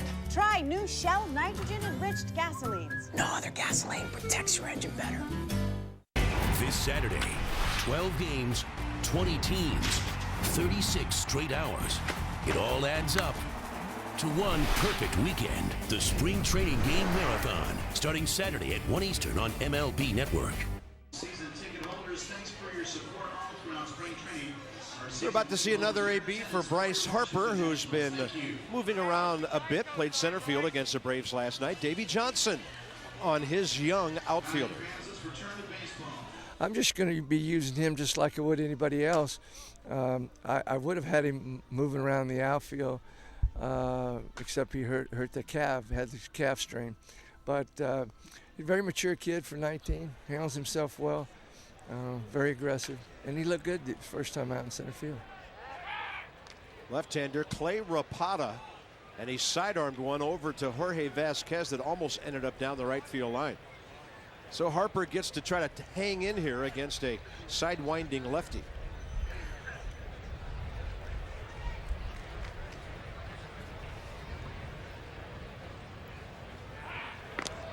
You're just a 2-pitch guy, 2-seam fastball and a slider.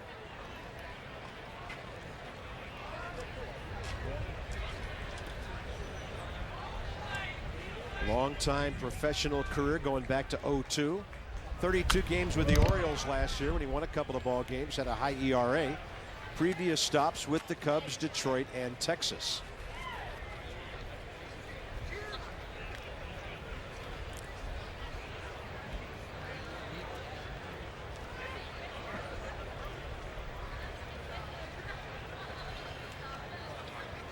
Harper 5 for 14 in the spring. Good take on a pitch that was over but low, and the count's even 1-1. So we have this Bloomberg Sports app that I have on my iPad now. And when a guy comes in that we don't know or haven't seen, which happens a lot in spring training, you go to the video and you watch him. I have Clay Rapata on right now, and it says his repertoire: slider, slider, slider, slider, slider, slider, slider. So I'm pretty sure he throws a slider. By the way, that was a slider outside.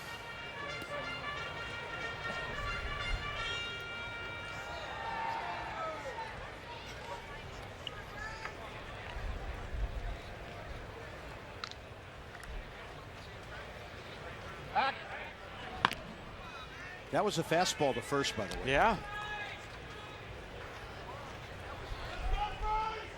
This is one if you're Bryce Harper. Okay, I'm going to see this a lot in my career. They're going to bring in lefties to face me.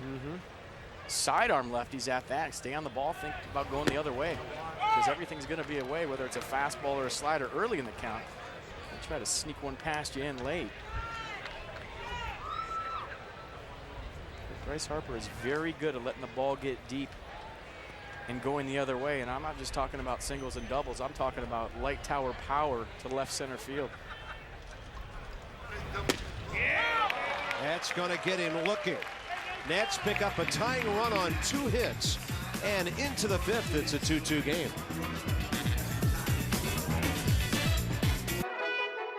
Even though we've been to 6 Final Fours, I never feel comfortable in March. You don't sleep. You worry about everything. You realize just one wrong play, and it's win or go home. The thought that a school of 3,000 can beat one of 60,000, the David and Goliath matchups. And even though I'm nervous, March to me is the greatest month of the year. I love March. My name is Tom Izzo, and I'm definitely comfortable in my own skin.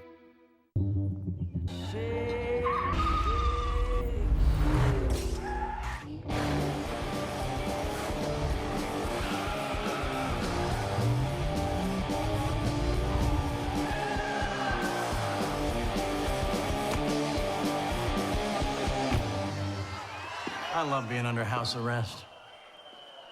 What do I get for good behavior? I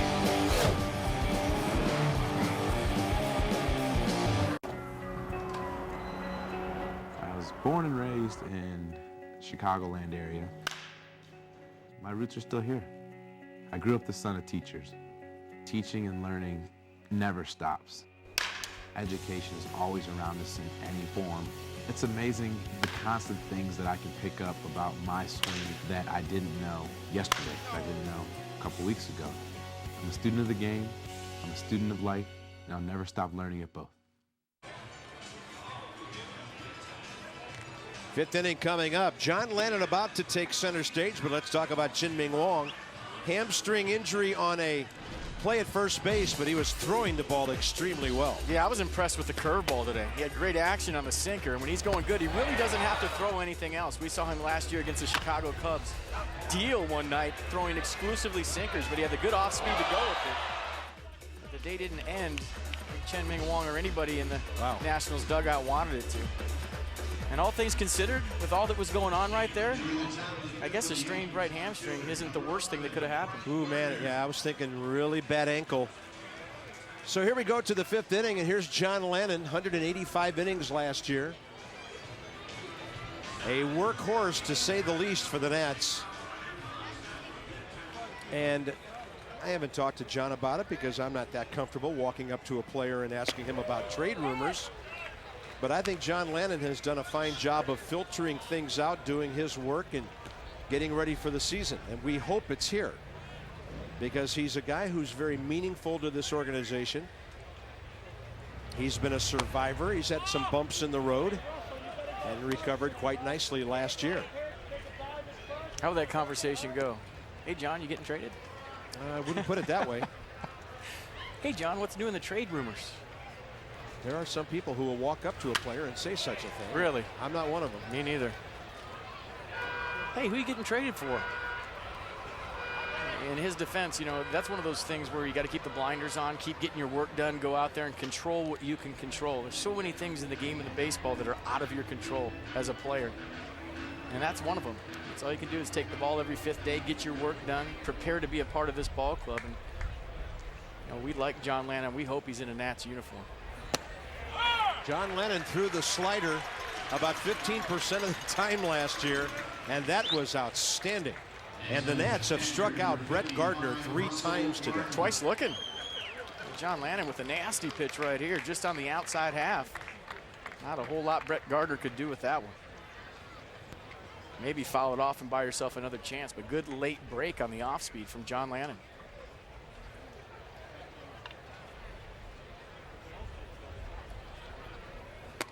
Lannon buries the fastball in on the hands of Russell Martin for a strike.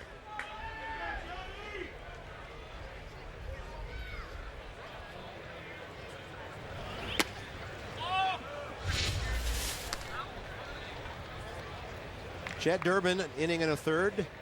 3 hits, 2 runs, a walk, a strikeout. Lannon takes over here in the 5th.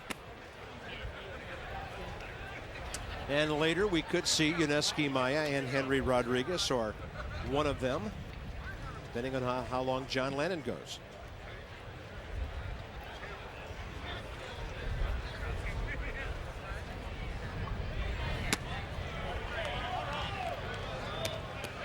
John, 5 innings so far in the spring, 7 hits, 3 runs, 5 strikeouts, couple of walks.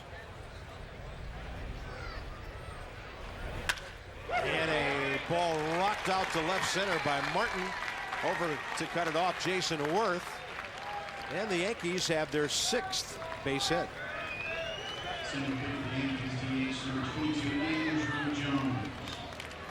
That'll bring in Andrew Jones, the designated hitter. I talked about it earlier in the broadcast. Andrew Jones, 286 versus lefties last year, just 182 versus right-handers. So the Yankees have the matchup they want.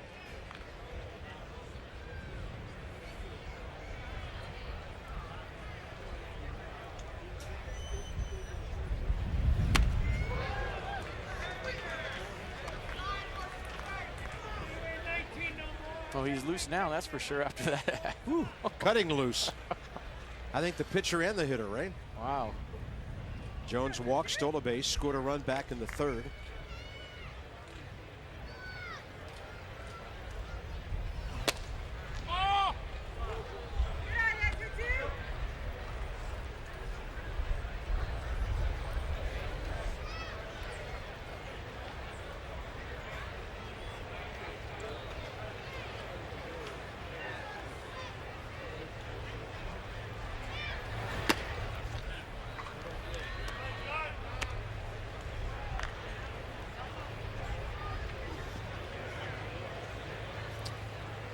Nats have called over a couple of young pitchers just in case they're needed. Wilson Eusebio and Ben Graham from the minor league camp, just in case they run out of pitchers here today. But if Lannon goes 3, they've only got 2 innings left. That'll help. Pitchers can get some longevity in a ball game with a 5-4-3 double play ball, engineered by Ryan Zimmerman and Danny Espinoza. Bottom of the 5th, 2-2 game. From spring training through the World Series, TV's best baseball analysts preview every race. As the new season trends, don't miss a moment. MLB tonight 9 Eastern on MLB Network. Presented by Sports Authority. Your pizza delivery guy. Well, come on in, man. What you waiting on? For fresh delivery taste without the delivery price, it's DiGiorno. What would happen if you were to take away 30 horsepower from the Ram 1500, remove 27 foot-pounds of torque, and subtract 40,000 miles off its powertrain limited warranty? You'd end up with a Ford F-150. Test our metal now at Ram Truck Month. Now during Ram Truck Month, get $1,000 bonus cash on top of generous offers on Ram 1500.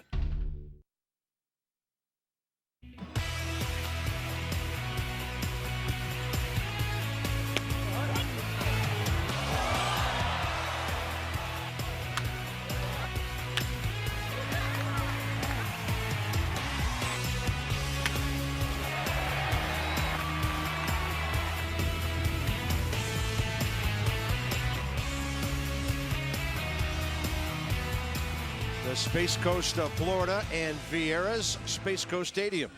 Bottom of the 5th inning, Bob Carpenter, FP Santangelo, and our outstanding Masson production crew. As mentioned, 3 more for you after today in our spring training schedule. Braves will be here for a 1 o'clock next Wednesday. Marlins, a 6 p.m. 2 weeks from Friday. And then we wrap it all up with the Red Sox visiting Nationals Park. April 3rd, that's a Tuesday at 4:05. Actually, 3 o'clock, pardon me. I asked Davey Johnson as we wrapped up an interview this morning, what would be his message to Nationals fans as they anticipate eagerly this season? There's a lot of talent here, and I expect us to have a great year. I like the way this camp's going. I expect us to get off to a good start. There's no real glaring weakness on this ball club. We can be pretty good.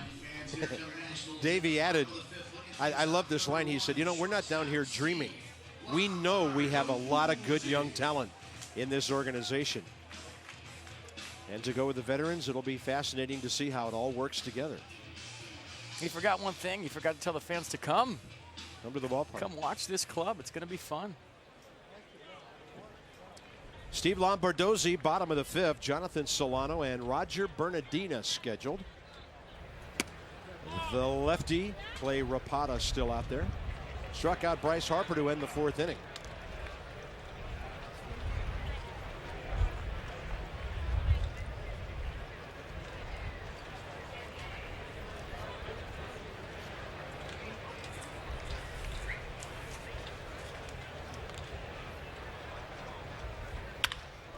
Lombardozzi is 2 for 2. Up the middle first time, got the bat head around that one, and he leads off. The lead run is aboard here, 5th inning. Yeah, talking to some people on the minor league side last night, they were talking about Steve Lombardozzi, and they were saying, FP, he's a guy you got to watch every single day. He just grows on you. You know, he might not wow you with 1 or 2 games if you watch him play a couple of times, but when you see him play every day, he just puts the barrel on the baseball. He finds ways to beat you. He makes all the plays wherever you put him. I think that's all Davey Johnson can ask from Stephen Lombardozzi. You know, coming off the bench, filling in for guys. Well, this combination gave the Nats their first run back in the 3rd. Lombardozzi singled with 1 out. Jonathan Solano in a line drive down the right field corner for a run-scoring double. They're having a nice day. Double RBI. Solano is 26 years of age. He's from Columbia. Hit .275 in 78 games at AAA Syracuse last year. 14 doubles. And he struck out 36 times in 255 at-bats. So did a pretty good job of getting the bat on the ball. Took his share of walks. Carlos Maldonado, another catcher, is on the active list today. And then, of course, you've got the front runners in the organization in Wilson Ramos and Jesus Flores. Solano will pop up that breaking ball out to center. Handled by Jason Nix for the first out. Yeah, let's check out Jonathan Solano's day. Nice job of hitting right here. A little double down the corner. Scoring Steve Lombardozzi all the way from first base. And let's check out the hose, too. 4th inning. You can't run on me. Look at this. Right on the money. Perfect throw. Thanks for coming. Yeah. Roger Bernardina 0 for 2 with a strikeout and a ground ball to first. Runner going, great jump, no throw. And the Nats have their 6th stolen base of the spring. I like that play because you're at the bottom of the order, now up to the top. You didn't move that runner with nobody out. Now you get him to scoring position with 1 out. Yeah, and a tie ball game. And that's what we're talking about with Lombardozzi. Little things. He does little things to help a ball club win baseball games. And just going first move right there on Rapata. He got himself in scoring position. Nice job. Roger Bernardino looking for his first RBI of the spring.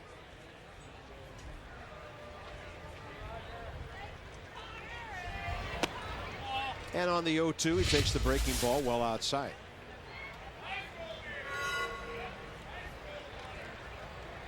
Got a huge hole on the left side of the infield. Bernier cheating up the middle right behind the runner. Now he'll retreat a bit as the pitcher looks the runner back. And you see he's got the whole left side right there. If he lets a ball get deep, easier said than done off a sidewinding lefty, but it's something on the ground on the left side. You got yourself a knock and an RBI. He tried to come front door with a breaking ball and just missed inside. Tough ID for a hitter. You're thinking away, away, and then that frisbee comes right under your hands. And folks, trust me, it isn't that easy. It's not like you can sit up there and go, oh, there's the hole. I'm going to hit a ball there. It's not slow pitch softball. Outside 3-2 with Danny Espinosa, who will have a right-handed AB coming up next. But as a hitter, you do take notice of where the outfield's playing you. Maybe it tips off how they're going to work you as a hitter. And if you look where Brett Gardner is, he's on the line, playing him opposite. So that would tell me they're going to work me away early in the count, maybe in late. Bernardino with a good at bat. Roger was behind 0-2 and drew the walk. 2 on, 1 out. Espinosa and Zimmerman now the next two hitters. That's a big at bat, left on left. You got a sidewinder. You do anything to get on base and hand the baton to a couple right-handed hitters. Danny Espinosa, switch hitter, hitting right-handed this time, and Ryan Zimmerman on deck. Good at bat. Yeah, and it's hard to tell, but maybe the runner at second base after the steal more distracting to the pitcher than the runner was at first. So here's Danny, who has struck out and grounded to second base. Those were left-handed at bats. Takes that one inside.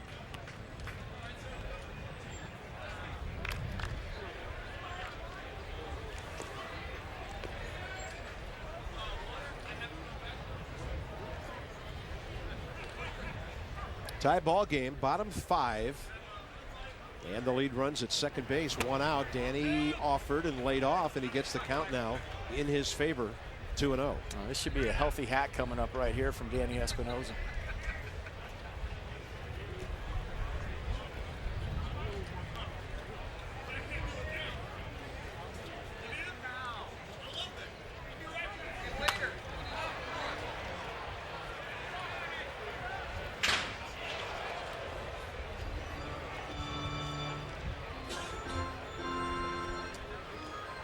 And Danny is hunting his first RBI of spring training. 6 hits, 22 at bats.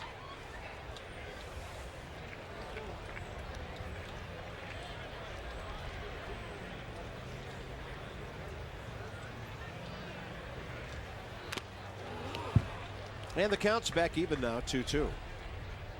He was talking about his season last year to the beat writers the other day in the clubhouse after the game, and Danny Espinosa described his rookie year as terrible, and he never wants to do that again ever, and that he learned a lot last season. He said that's never going to happen again. Interesting. Well, I know he's not happy about the .236 batting average, but you'll take 21 homers and 66 RBIs from your second baseman every year. Terrible is the last thing I would call his rookie year. High chopper, charging and cutting it off with a good play is Bill Hall. That would have been bang bang at first if the shortstop has to play it. Now it's second and third, 2 outs. And we'll see how carefully they work to Ryan Zimmerman here with a left-hander on deck.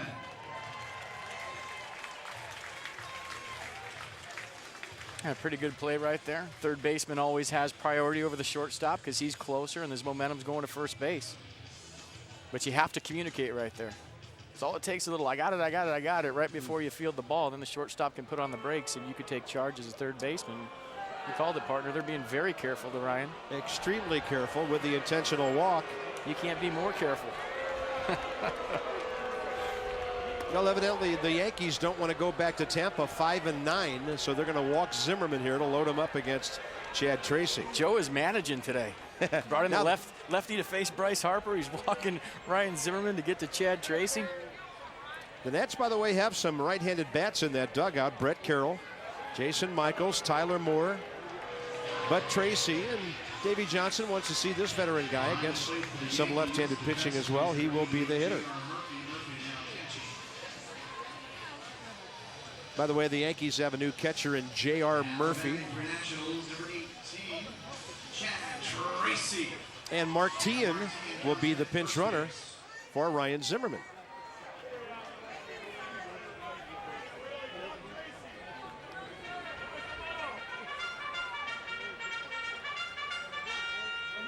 I don't know how many left-handers like this Chad Tracy would face during the season, but still a good test for him with 2 outs and the bases loaded.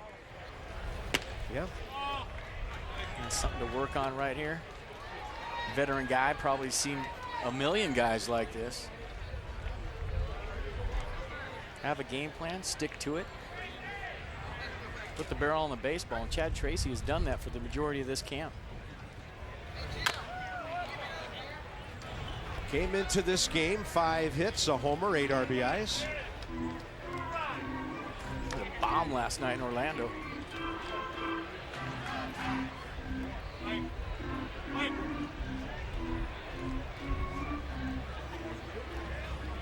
So the Nats had the bases loaded with 2 outs. Tie game. They play Tracy straight away. He pulls it over to his left. Jason Nix covers the ground. And the Nats will strand 3. They have left 5. Into the 6th inning, it stays 2-2.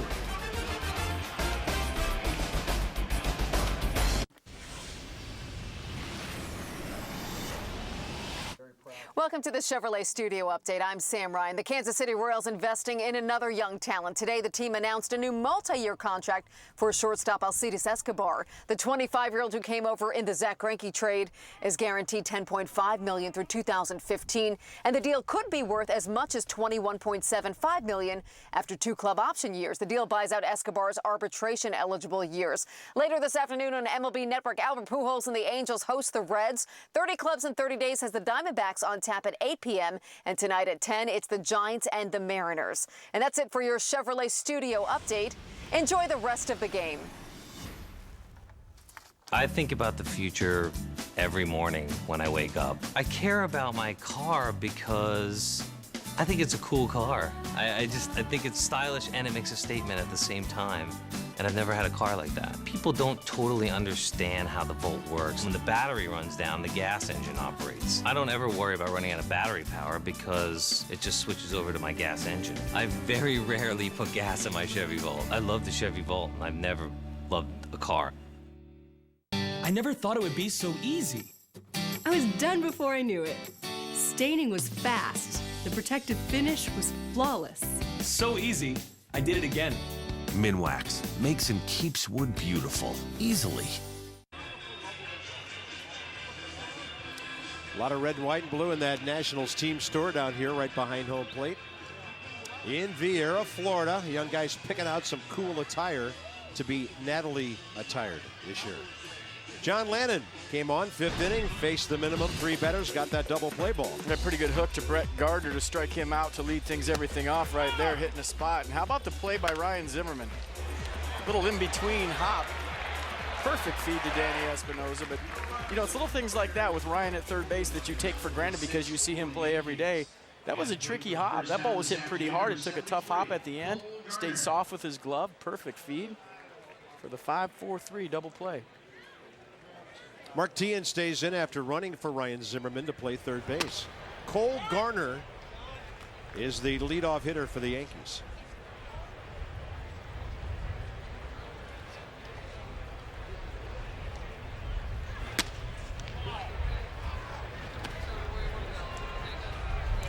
One ball and 1 strike.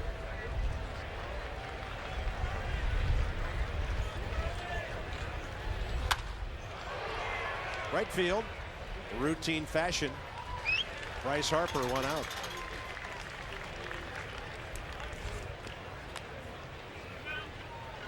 Third baseman with 40. Bill Hall will be next for the Yankees. A reminder about those 5-game flex plans that are still available. 4 games, you get a 5th one free. They start at $60. Go to nationals.com/flex for all your ticket information. Reds in for 4 to start the season. At first homestand, will then bring in Houston for 4 and the Miami Marlins for 3.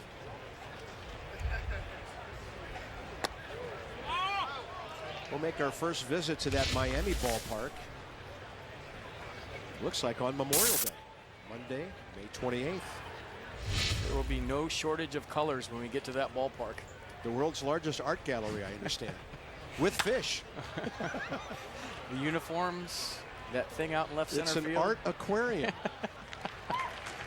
Harper handles that one. 2 quick outs, and John Lannon, thanks to that double play ball, has now gathered some momentum in his so far 2 innings of work. And check out the ranks on the ball club last year for John Lannon. First with 10 wins, first with 33 starts. You see the innings pitched, second in strikeouts. 3.70 ERA, and with run support, that 10-13 record would have easily been the other way around, and maybe a few more beyond that. There were just times last year when Nationals pitchers went unrewarded for some of the great work they did. You know, it's worth noting again the job Steve McCaddy and the guys did with that pitching staff. 6th in the league last year at 3.58. 4th in saves. 2nd fewest strikeouts, but the 5th fewest walks. So they pitched to contact most of the season. And in a couple of other categories, they were respectable. 7th in runs and 5th in home runs. Great breaking ball by John Lannon. Chin-Ming Wong started the game, got hurt. John Lannon is doing his part. 2 scoreless innings. So I'm looking for a purple, but not like the purple, but more like a purple. Know what I mean? Yeah. You want the color, but you don't want to be smothered by it. You want something you could live with for a long time. Find your soul paint. We'll help this Saturday with a free quart of your perfect color from the new Clark & Kensington Paint and Primer in 1. This Saturday at Ace, the helpful place. My bad. Tell me you have good insurance. Yep, I've got Allstate. Really? I was afraid you'd have some cut rate policy. Nope, I've got the Allstate Value Plan. It's their most affordable car insurance, and you still get an Allstate agent. I too have Allstate. Same agent and everything. It's like we're connected. No, we're not. Yeah, we are. No, we're not. The Allstate Value Plan. Dollar for dollar, nobody protects you like Allstate. We could have built an off-road vehicle for 4 and called it a day, but we built one that was off-road rated and a cabin with enough room to fit 4 full-sized adults comfortably.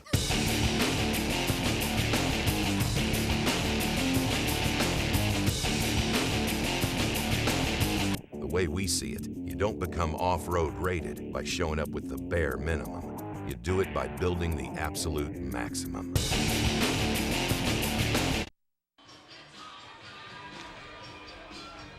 Good day for some sizzling burgers and chips here at the ballpark. Beautiful day in Vieira.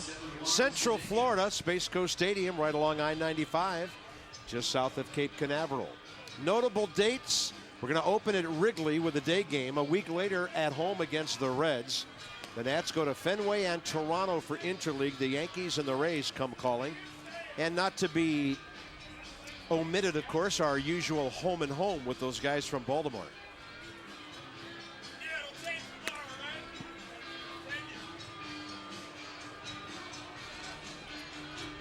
Do I see a familiar guy standing out in left field for the Yankees? Is that our buddy Justin Maxwell? It is. Had a nice chat with Justin before the ball game. One of our great guys from the DC Baltimore area. Mom and Dad were big Nats supporters, and they're doing just fine.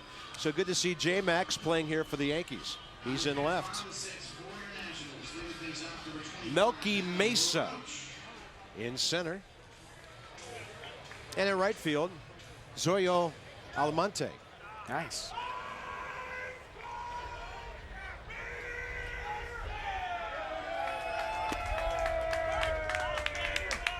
The pitcher is left-hander Juan Cedeno. And Adam LaRoche DHing leads off. LaRoche 1 for 2 with an RBI double.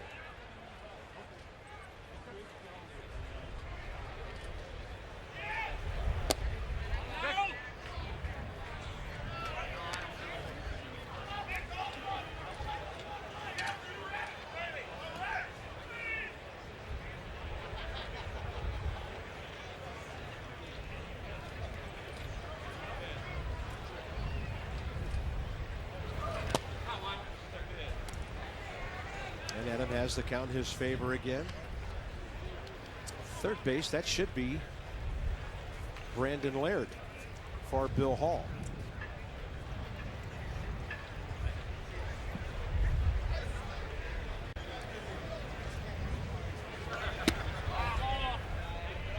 Our thanks to the Yankees, by the way, for coming into the booth here and telling us who the subs were going to be at different positions. Most ball clubs don't bother to do that during the spring. We are on our own. And the Yankees have done a good job of taking care of us up here. We appreciate that. 3 balls, 1 strike. LaRoche. Ball that almost nicked his jersey, and he's aboard for the 2nd time today. Yeah, that's when you look into the skipper and say, I'm good, skipper. Got my work in today. I don't want to face any left-handers with number 97 anymore. Jason Worth.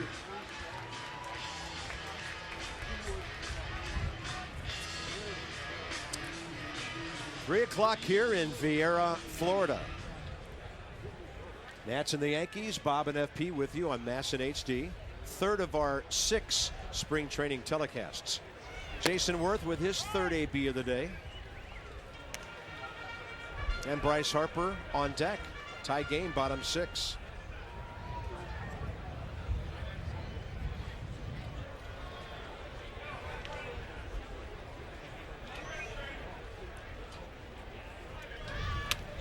Funny how things can change so quickly down here. Talking about the theme of our opening today, the Chin-Ming Wong, John Lennon situation. Wong gets hurt. We certainly hope not seriously, because he was throwing the daylights out of the ball. And then John Lennon comes roaring out of the bullpen and pitches 2 scoreless innings with a double play ball and 2 strikeouts. And it indicates why you need to have multiple guys fighting for certain spots on the ball club. Oh, competition's a great thing. It elevates everybody's game. Anytime you can be deep enough to have that kind of fight for your 5th spot in the rotation, that's a good thing. I mean, both guys have done very well today. Fastball tails well outside. And Juan Cedeno's about to get himself in trouble here. So what do you think Bryce Harper's thinking on deck right now? Adam LaRoche got drilled almost. A couple of fastballs to Jason Worth have been right down the middle of the left-handed batter's box. Yeah. He is flying open, to say the least. Don't dig in. Bryce is like, please throw me a nasty breaking ball away. I'll be okay with that. 3-2 now. Now you think about stuff like that when you're on deck. You know, you're never afraid of anybody as a hitter, but you do take note if a guy's a little bit wild. He hits a left-hander before you, or almost hits a left-hander before you. You can see some other pitches that would have hit a left-hander, so that's all right, though. You dig in there, you stick your nose in there, and you do the best you can. LaRoche, of course, not a base stealer by any means, but in a tie ball game and a 3-2 count, the Yankees just keeping him close.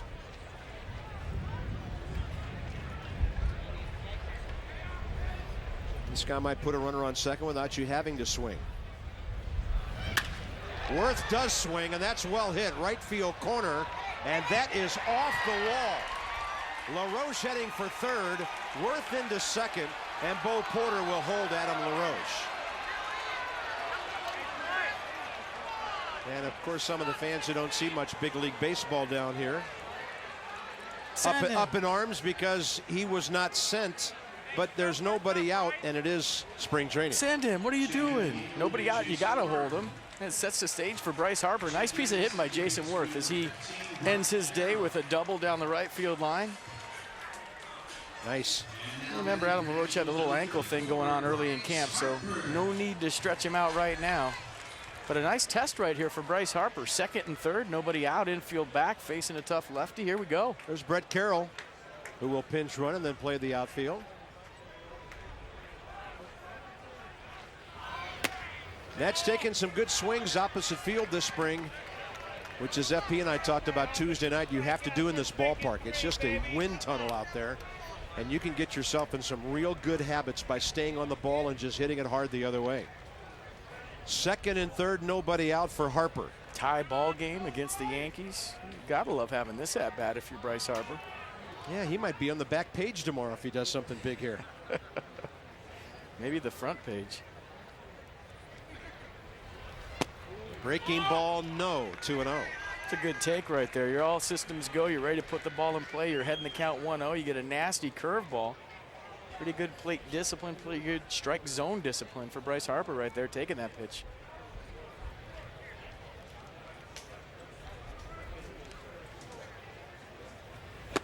Well, Harper was looking for the heat. Taking a shot to make it a 5-2 game on a 2-0 pitch. Why not? That's a little bit late. Foot down late. Kind of pulled off a little bit. I think you called it, partner. He was thinking 5-2 all the way on that swing.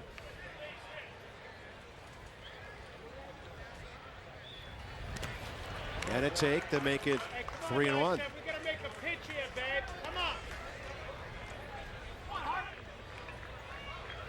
A nice block right there. That J.R. Murphy in the game? That is J.R. Murphy. Nice block, J.R. Saved a run. Switch hitter Lombardozzi on deck. 3-1 pitch. Harper taking another big time shot. Going to be interesting to see right here on the 3-2 pitch if Bryce Harper gets a fastball. You see the 3-1 hack right here. Wow. He gets some extension, doesn't he? He doesn't get cheated. He doesn't get cheated in batting practice. He doesn't get cheated in the game. He lets it fly.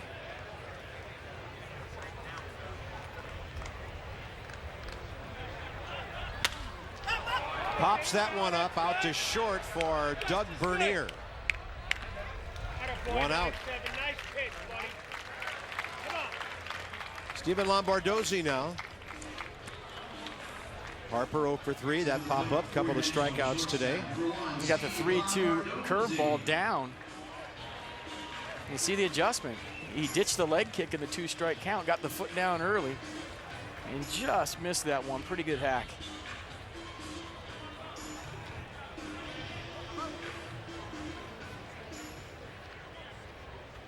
Lombardozzi's had a big day. Base hit up the middle, base hit to left, a run scored, a stolen base. Playing shortstop today.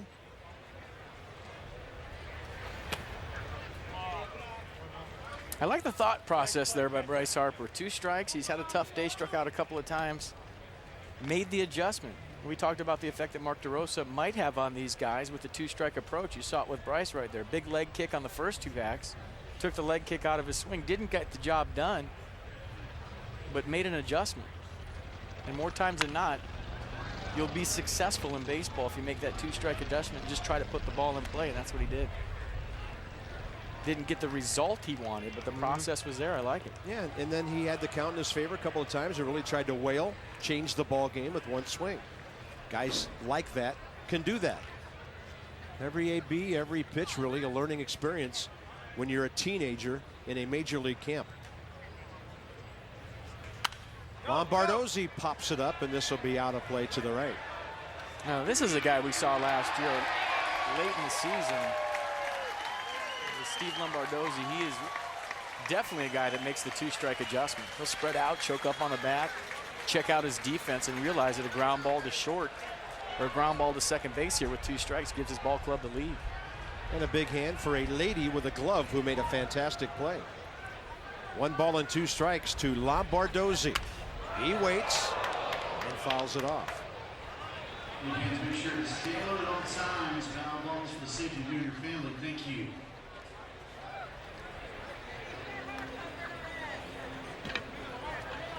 Third base LaRoche leadoff walk. Second base Carroll pinch ran for Worth after his double. Lombardozzi pops it up.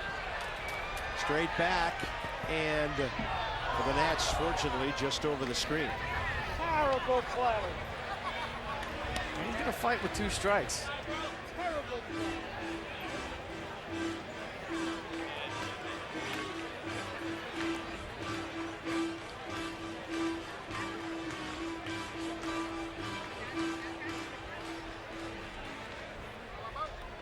Tie ball game, bottom 6.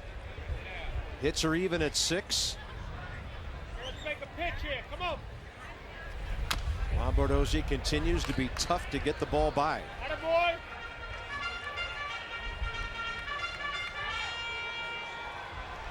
Now these are the kind of at-bats that, you know, you show your manager you can handle a tough situation. You're a young kid in camp, tie ball game, bottom of the 6th. If you can put the ball in play and get a run across, there's high fives everywhere. Lombardozzi gets a piece of that one to left. Tagging, scoring, Adam LaRoche, and the Nats lead 3-2.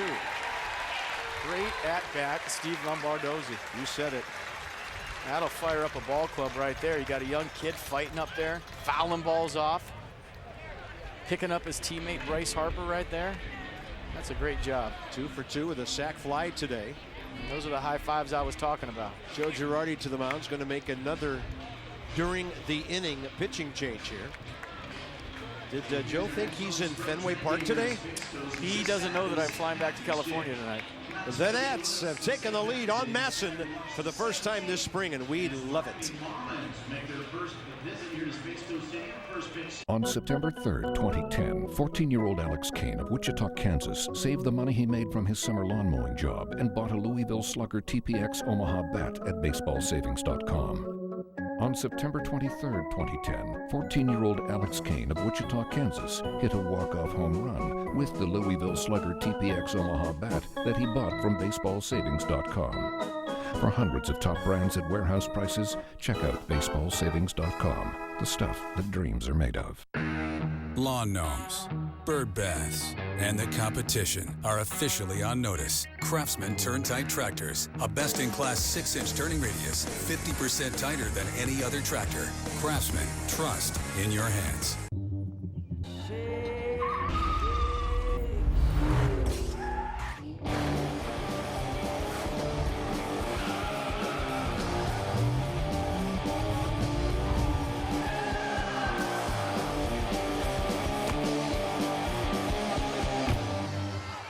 I love being under house arrest.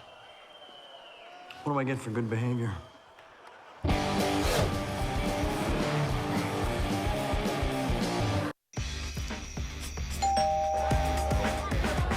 Your pizza delivery guy. Well, come on in, man. What you waiting on? For fresh delivery taste without the delivery price, it's DiGiorno. Nationals have taken the lead here, and they still have another runner in scoring position. 2 outs, bottom 6, a 3-2 game. And how about the sac fly from Steve Lombardozzi? Battling with 2 strikes, fouling balls off. He gets a fastball in the inner half. He hit that ball pretty well into the teeth of the wind, but you know, we've been preaching 2-strike adjustments all day up here. We talked about it with Mark DeRosa, and that was a great job of just putting the ball in play. Sometimes the simple things like that, the little things, won a lot of games over the course of 6 months.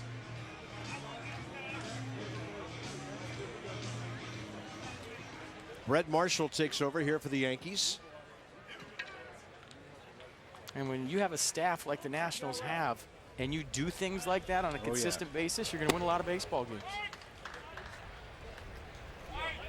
Brett Marshall, 6th-rounder for the Yankees, back in 08, career minor leaguer so far through his first 4 years. Jonathan Solano, the catcher, has had a good day. He's driven in a run and maybe cost the Yankees a run by gunning out a would-be base stealer at second base. Some good young catching talent in this organization.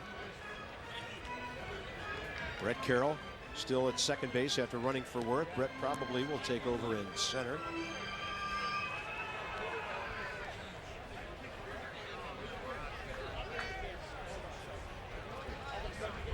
Oh, 2 now to Solano.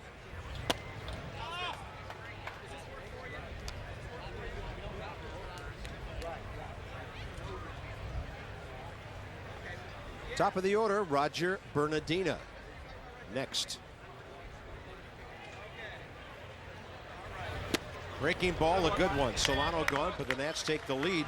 A leadoff walk helped. Worth set it all up with the double. Lombardozzi, the RBI.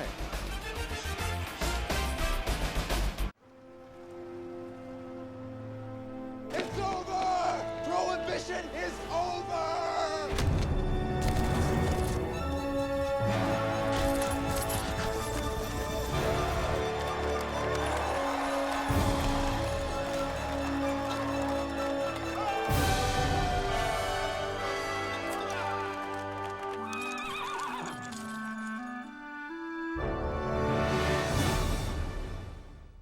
It was Selection Sunday. You know, are we going to get in? Are we not going to get in? And you're getting anxious. And this is my senior year, so this is my last chance.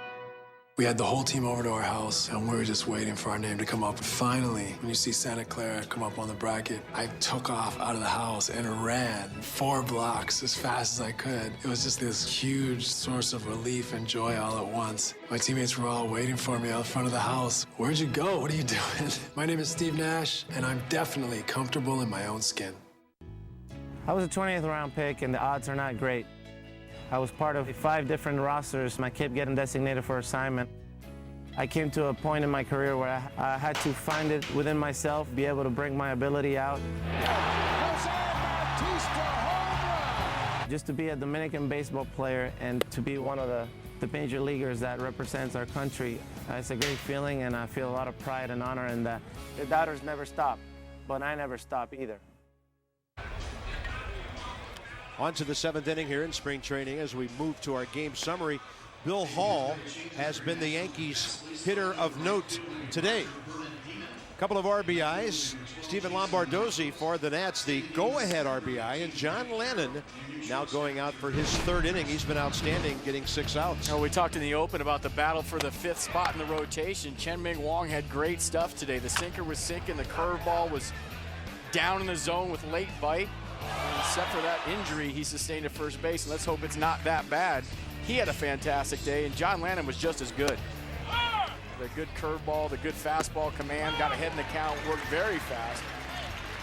So, partner, I don't know what you got, but I got today as a push for that 5th spot in the rotation. Well, a push means competition. Lannon to Jason Nix. Nats have Jason Michaels in left. As expected, Brett Carroll in center. And then Roger Bernardina has moved over to right field. So Harper is out. Michaels in his spot batting 7th. And the ball will find you, and Jason Michaels will pick up that base hit.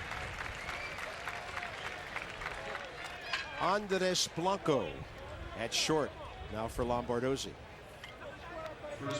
And Solano still behind the plate. This will be the first baseman, Jose Gill, for the Yankees.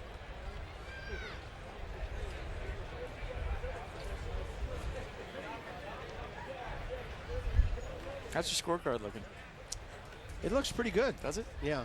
It'll be a New York Times crossword here in about 2 innings. That's what mine looks like. Look at that. That looks good, doesn't it? Yeah, I couldn't read that if you paid me. Some sort of graffiti I got going on over here.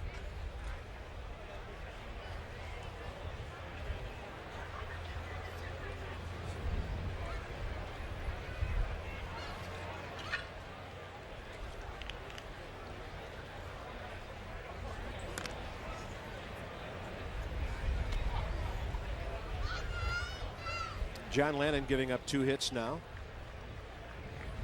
3rd inning of work. The Nats still have Maya, Rodriguez, and a couple of minor leaguers over from camp in case they are needed after Wong hurt the hamstring earlier. John Lannon's fastball upstairs, 1 ball, 1 strike.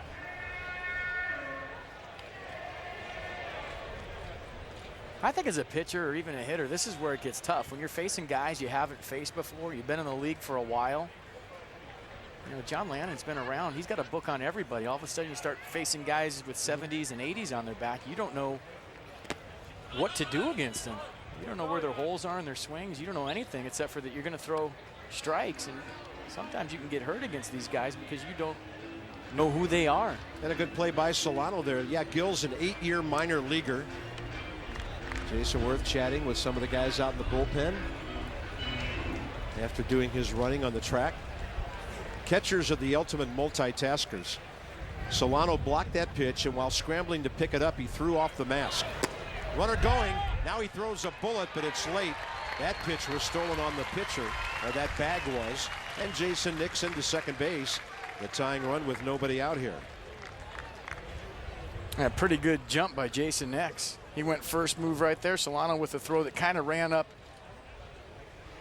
toward first base. Danny Espinosa, no shot.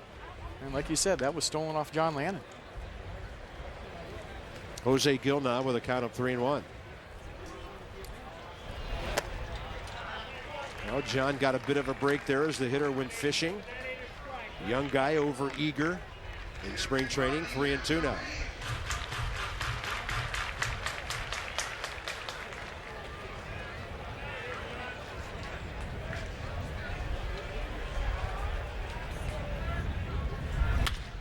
Up the middle, base hit. The stolen base pays off for the Yankees, maybe. Carroll's throw missed by Solano. He was going to try to gun out the runner at second base. The game is tied, and the Yankees have another runner in scoring position as Jose Gil gets the RBI. A nice piece of hitting by Gil, just going right back up the middle with 2 strikes. And a pretty good throw by Brett Carroll. I thought there might be a play at home plate. Jonathan Solano decided to come up and cut this ball off. If you see right there, the runner's not even in the pitcher, and he vacated home. I thought they had a chance to get him. Yeah, Carroll has a good arm. He's a very good defensive outfielder. In fact, several years ago, a diving catch by Carroll in left field in Miami on a ball hit by Austin Kearns snatched a victory away from the Nats against the Fish. And he's always been able to work pretty well in that outfield. Here's Bernier, the shortstop. Doug Bernier.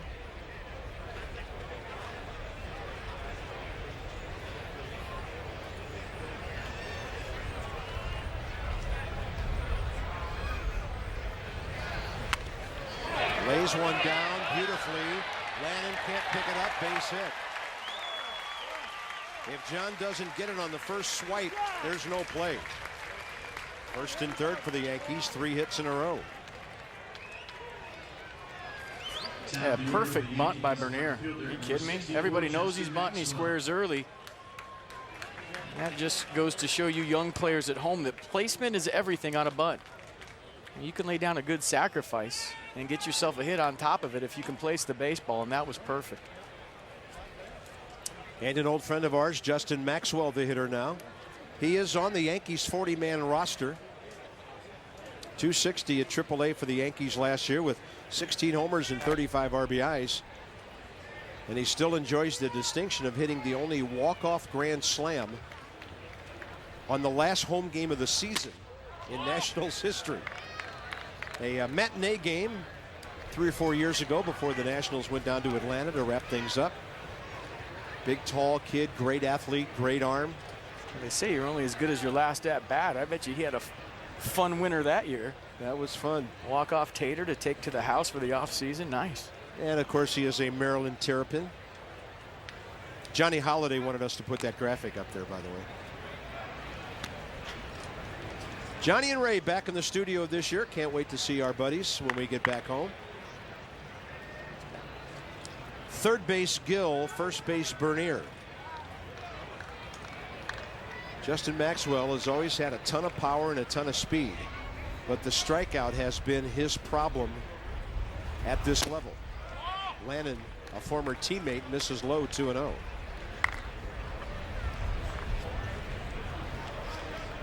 We're told that Johnny and Ray will have their spring training on the 30th. We will have Nats Extra wrapping around our Friday night game here against the Marlins. They don't need any practice. Salty veterans, they can strap it on opening day and be fantastic. 3-0. They are salty.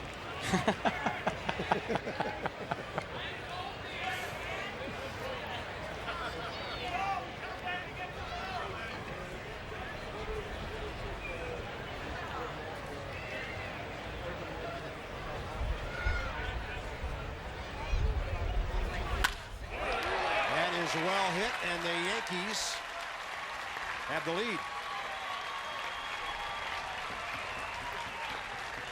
Justin Maxwell. That's his 5th hit in 15 at bats this spring and his 2nd RBI. Little 3-0 green light. Sitting on a fastball, got it right down the middle. Pretty good swing. J.R. Murphy will be the next hitter for the Yanks.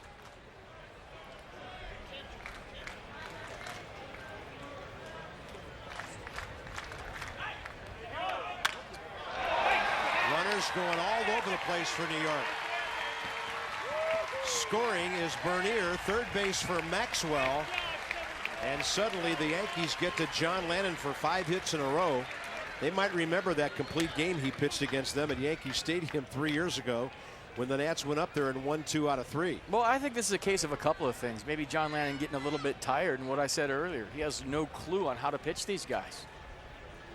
When you haven't faced guys before, sometimes you feel like you're almost naked out there because you don't know where to go.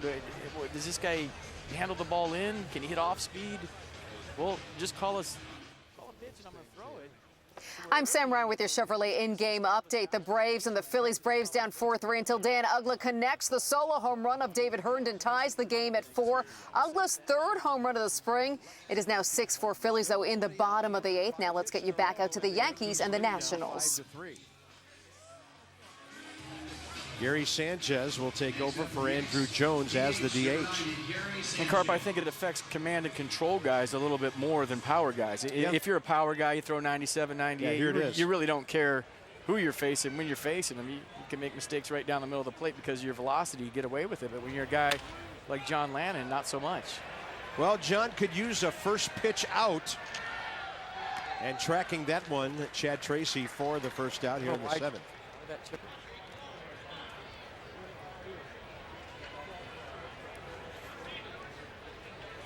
That was pretty funny. Chad Tracy called that ball early. John Lannon got out of the way, and the whole infield went back to their spots. So usually on these there's confusion, but watch when Chad Tracy calls it. Everybody retreats to their base. So TN's at third. Everybody's where they should be. And sometimes those simple plays like a pop-up in the infield turn into a mess because everybody's calling it. That was a nice job of everybody deferring to the veteran Chad Tracy.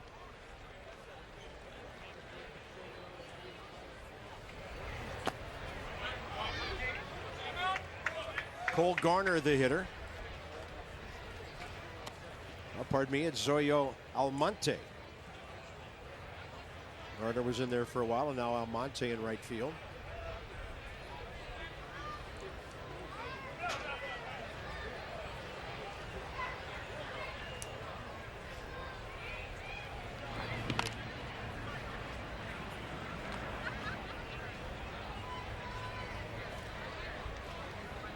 Yankees have 5 of their 11 hits in this inning. Maxwell at third, Murphy at first.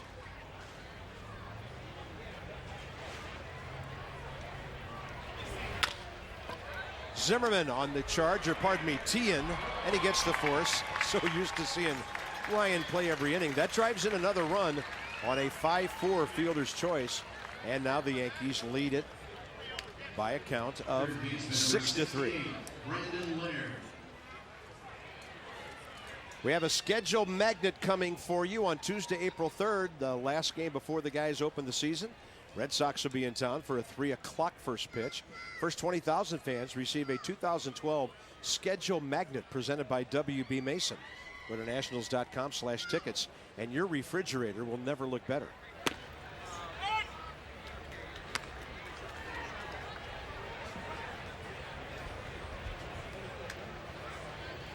Eighth man to bat in the inning is Brandon Laird, the third baseman.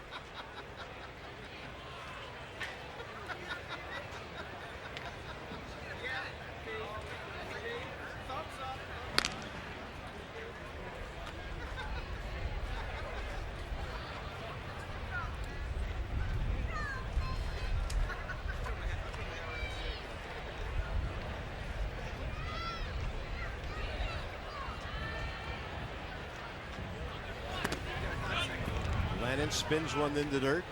Well blocked by Solano, who's had a very busy day back there.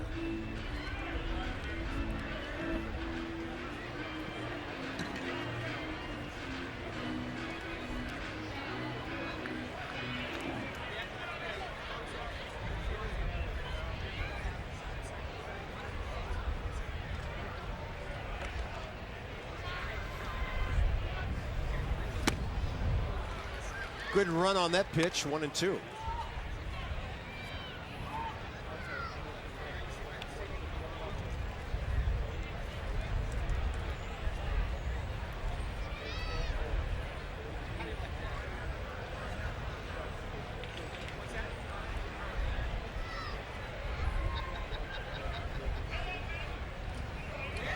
Picked off. Chasey turns and fires.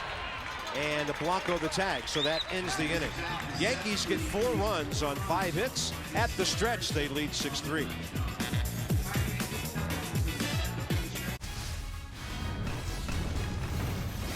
Spring training games are brought to you by Chevrolet, official vehicle of Major League Baseball, and proud to support baseball in communities across the country.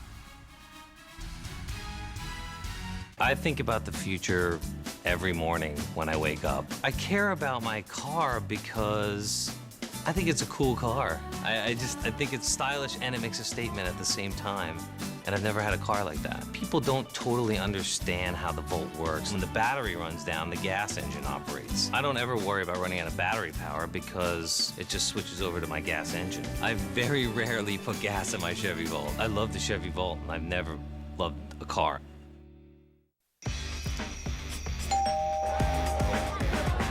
Your pizza delivery guy. Well, come on in, man. What you waiting on? For fresh delivery taste without the delivery price, it's DiGiorno.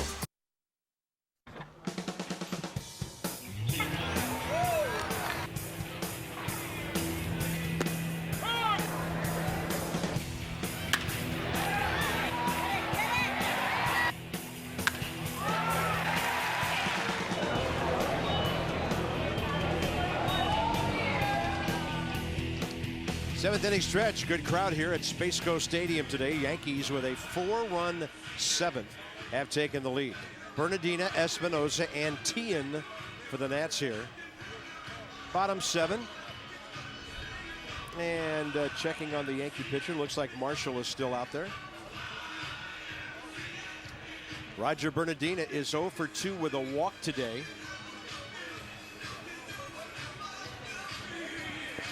And we welcome to our headset down in the dugout, Steve Lombardozzi. Hey, Steve, nice day today. Couple of base hits. You got the RBI. I think FP and I were more impressed with your final at bat for the sac fly maybe than the others because you really had to battle. So well done, and tell us about your approach at the plate during these spring training appearances. What are you trying to show Davey Johnson? Yeah, the last at bat, I'm kind of with you on that one. I was just kind of thinking up the middle, stay loose, and I was just fighting off pitches and got a fastball to handle. But no, I'm coming into spring training with a mindset of doing what I've been doing the last 3-4 years, just battling at the plate, having a game plan, and going up there with an approach that helps the team. Oh, you helped the team right there. Is that one of those at-bats, Steve, where you look out the defense, you see the infield is back, basically giving you an RBI? Sometimes those at-bats can be a little bit tricky because it's all you have to do is choke up and put a ball in play, and you get an RBI, you put your team ahead in the 6th inning. But I thought you did a great job of battling. Thank you. Yeah, I was, like you said, I was just trying to stay short and think the middle of the field. And how much weight did you put on in the off-season? Good weight. I mean, you look like you hit the weight room pretty hard during the winter. Yeah, thank you. That's one thing going into the off season. Well, every off season I try and really take advantage of is rest up, but also really hit it hard in the weight room. And I was able to put on about 15 pounds, 20 pounds since the end of the last season. So. Well, what was it like playing that extra month? I know you played a lot of games in the minor leagues, and for the first time you're playing through the month of September. Did that take a toll on you at all? I think it was definitely, different. But I've gone to instructional league or, fall ball in Arizona, but yeah, it's definitely different than that. So I think it's just an adjustment you have to make and learn how to keep your body ready and healthy. Danny Espinoza in there. Kind of 1 ball and 2 strikes as Steve Lombardozzi visits with us from the dugout. Well, Steve, this is a very talented infield. I'm sure you'll be glad to be any part of it that you possibly can. When you look from LaRoche to Danny to Ian to Ryan Zimmerman over there, how good is this infield from your vantage point? Yeah, definitely. I think it's an awesome infield. All the guys play the game the right way, play hard. So I'm excited to be a part of this team, and like I've said before, I'm here to do whatever Davey wants me to do, but I think our infield's pretty solid. And Steve, as a young guy that's used to playing every day at the minor league level, you know, have you thought about how you're going to stay fresh and prepare when you're not maybe playing as much as you're used to playing in the minor leagues this year with the Nationals? Yeah, I think you know, I'm looking at it as a good thing. It's something to learn and take advantage of this opportunity to learn how to prepare for maybe playing once or twice a week or pinch hitting later in the game. And that'll be a learning process for me about how I go about getting my work in each day and just preparing for maybe one or two at bats, you know, a night. 2 balls and no strikes to Mark Tian. Came in to play third base for Ryan Zimmerman. Actually pitch ran for Ryan, and that ball is low and inside. 2 balls and a strike. Hey, Stephen, last year you come to the big leagues in September. You get 31 at bats. That whole thing kind of a blur to you now. How valuable was it for you to get that call in September? Yeah, I thought it was huge to be able to go up there last year as a learning experience, and to go up there and get comfortable around the guys and Davey. And I went into the off season, you know, with a little chip on my shoulder because I know I could have performed better than I did, but to get that experience was huge for me. Hey, Steve, thanks for your time, buddy. Good spring, and we'll see you around. All right, thanks, guys. Steve Lombardozzi, just 23 years of age. We go to the 8th inning, 6-3 Yankees.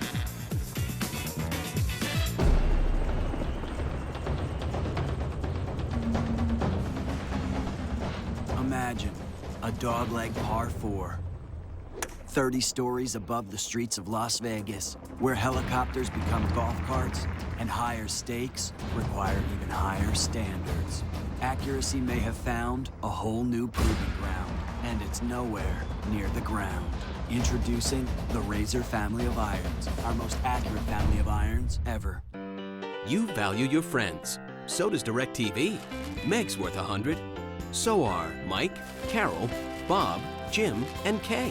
For every friend you refer to DirecTV, you get $100 in bill credits, and they get $100 in bill credits on top of our best offer. Just give your account number to your friends and have them call 1-877-4-100 each. They must have your account number when they order. Refer up to 10 people and get $1,000 in bill credits. Then celebrate and watch the Benjamins stack up. Don't miss DirecTV Cinema's spring offer. Check it out. Get over $10 back when you order any 4 movies this month, like Happy Feet 2. Let's shake this world. Yes, indeed. The Descendants. I'd like to know who the guy is that my wife was seeing. The Girl with the Dragon Tattoo. I want you to help me catch a killer of women. And The Muppets. We are the Muppets. That is awesome. Good grief. Order any 4 movies this March and get over $10 back. DirecTV Cinema, starting at channel 125. Space Coast Stadium, home of the Nationals here in Vieira, Florida. We're going top 8. Yankees on top, out hitting the Nats 11-6 and leading 6-3. Today's copyrighted telecast presented by Authority of the Washington Nationals and may not be reproduced or retransmitted in any form. And the accounts and descriptions of this game may not be disseminated without the expressed written consent of the Washington Nationals. John Lannon out for a 4th inning of work.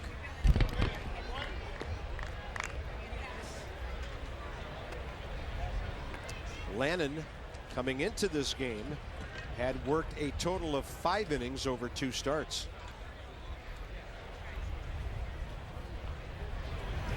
You think there's maybe a little lab work going on here for Davey Johnson, FP? He wants to see how John comes out and responds after a tough inning, maybe? Well, I think it's just the time in camp where you start to stretch your starters out a little bit. I mean, you got to get them up to the 100-pitch count for opening day, get them ready to start the season, and if John Lannon's going to be one of your starters, oops, it's time to extend him a little bit. Andres Blanco dropping that ball for the Nationals, their 10th error of the spring. Most of them have happened at shortstop. Standing to play for the first time for the Yankees, number 81 center fielder Melky Mesa.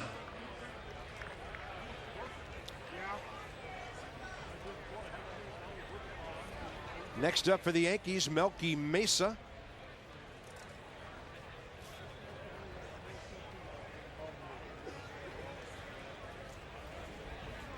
Rocky Mesa's a 40-man roster guy. And he goes up hacking from the Dominican. Single A Tampa. And then most of his time at Double A Trenton last year. He had 251 with 9 homers and 46 RBIs. He just turned 25. If your name is Melky, there's a good chance you're going to be a Yankee. That's trouble. Tien's dive, unable to reach it. Laird heading for third. Mesa into second.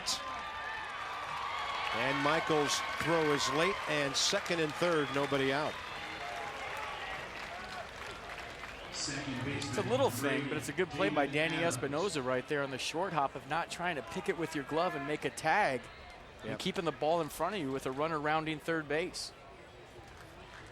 So as a middle infielder right here, if there's a play and the throw's in the air, you go ahead, but right there, watch him come off the base and be a catcher and block it to keep the run from scoring from third base. Nice play.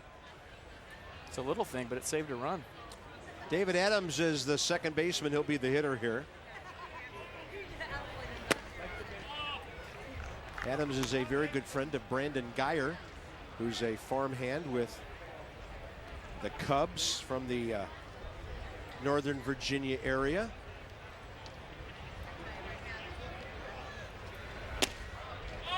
And that one misses 2-0. They say this kid is really a good defensive second baseman.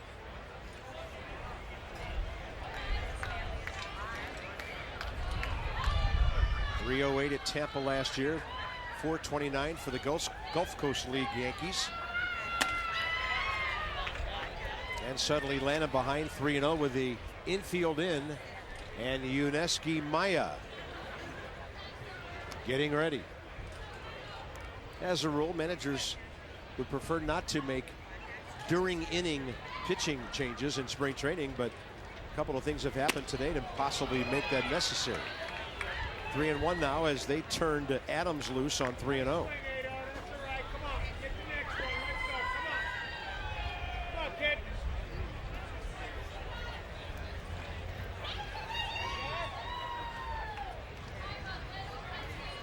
3-1. Bases loaded.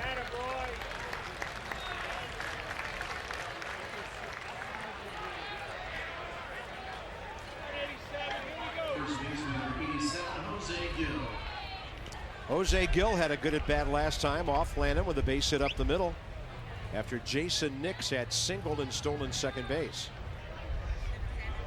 That was the first run of that 4-run Yankees seventh that put them on top 6-3.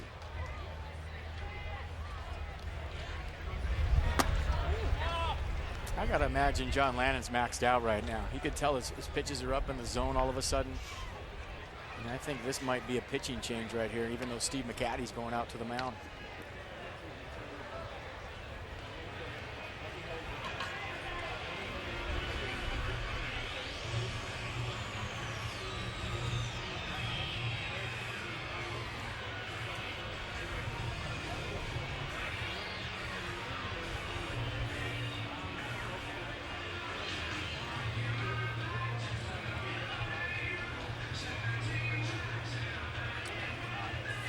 Nationals will be in Tampa tomorrow behind Gio Gonzalez. He will face CC Sabathia. Then back here on Saturday with Jordan Zimmerman against the Marlins. Our next game on Mass and HD next Wednesday against the Braves. You know what Steve McCatty told him? Triple play right here. Here we go. I like it.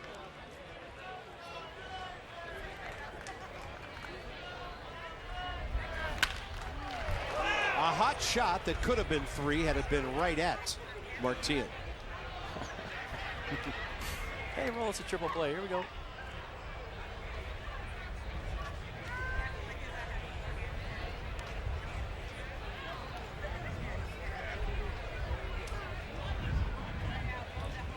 Couple of long innings here, 7th and 8th for John Lannon.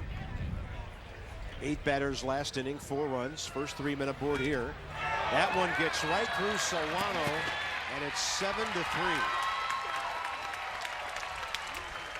Didn't look like that bad of a pitch.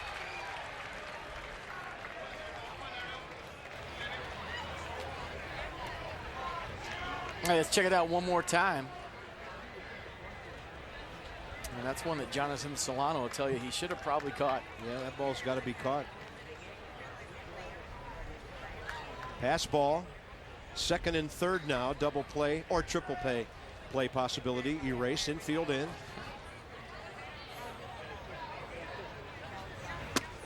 Lannon gets a strike high in the zone on the inside corner. And the count's 2-2.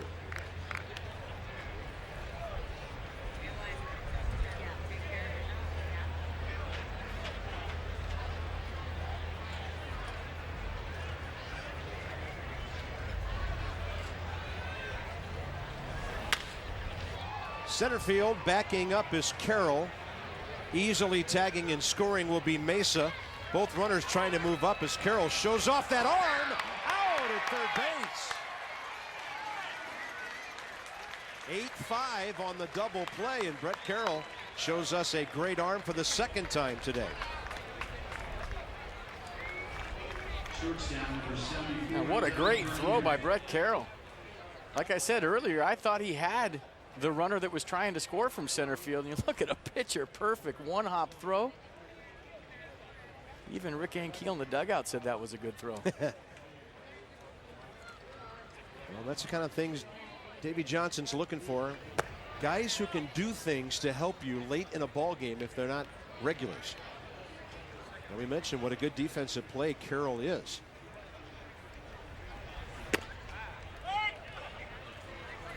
Doug Bernier, the shortstop now with the bases empty and 2 outs. And home plate umpire Paul Nauert will be really excited that I'm going to bring this to light right now. He pointed to home plate and told everybody that that run counted. He forgot how many outs there were, thinking there was a double play to end the inning, and the runner from third has to score before the out's made behind him at third base. So spring training for the umpires too. Yeah.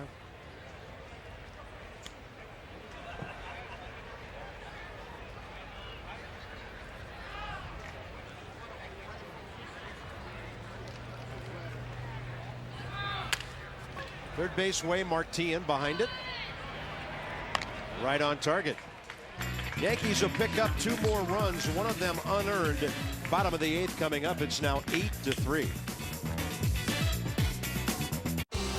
Today, catch spring baseball on MLB Network.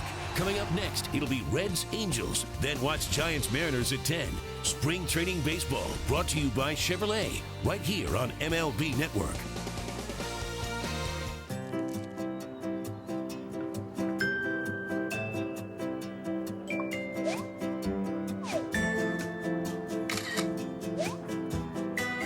It's hard to resist the craveable nature of a Nature Valley Sweet and Salty Nut Bar. You can't always get what you want. You can't have it all. You can't take it with you.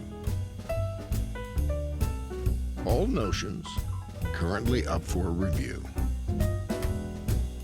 The 2012 Genesis from Hyundai.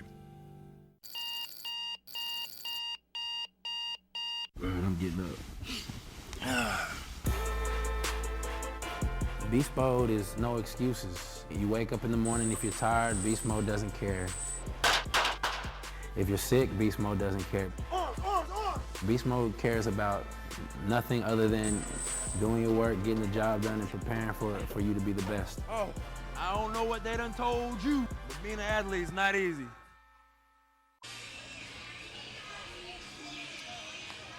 On to the bottom of the 8th inning. Brett Marshall still pitching for the Yankees. And the Nats on the short end of a lopsided score now. And a reminder, we have a lot going on for you the opening weekend. Thursday against the Reds. First 20,000 fans, the opening day ball cap presented by Geico. The Natitude t-shirt from 106.7 The Fan Friday night, first 15,000. And then Saturday, first 15,000. PNC Bank brings you the Steven Strasburg bobblehead. Check it all out at nationals.com/tickets.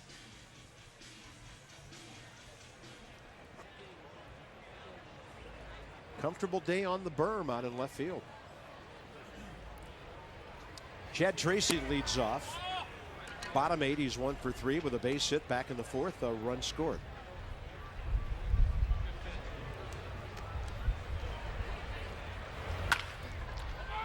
Solidly hit, and not a whole lot Gill could do about it at first base. Looks like Tracy has himself a 2 for 4 day. That was a bullet. That better be called a hit after some of the scoring we saw the other night. Don't get me going. Yeah, check out the swing. Chad Tracy barrels it up. I'll tell you what, my whole career, I was the guy that came in late to spring training games here in Florida and in Arizona. You come into a game late on a hot day, that infield's had a chance to dry out with a bunch of cleat marks everywhere. There are some nasty hops in the last half of spring training baseball games in pretty much every infield. Yeah, they dragged the infield once during a spring training game as opposed to 2 separate times during a regular season game. And now we know that Adam LaRoche stayed in after that high tight fastball that walked him last time because he's the DH and wanted one more AB today. A double, a walk, having a nice day. Yeah.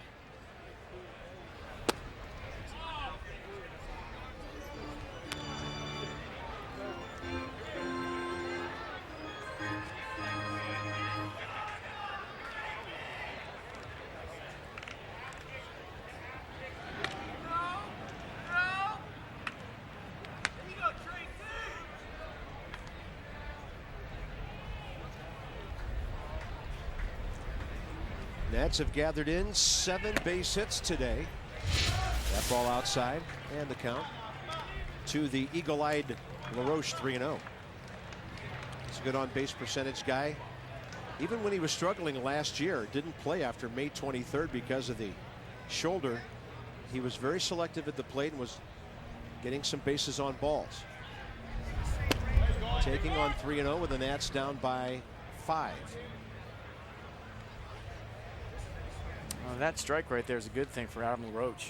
He wants to get some swings off. He walked his last time up. I wouldn't be surprised if he expands the zone right here. Just a little bit. You don't want to go too far in the zone, but you want to get your hacks in too. No, that was up. Fastball up, 2 on, nobody out for Brett Carroll, who you just saw in the on-deck circle a moment ago. First walk issued by Brett Marshall.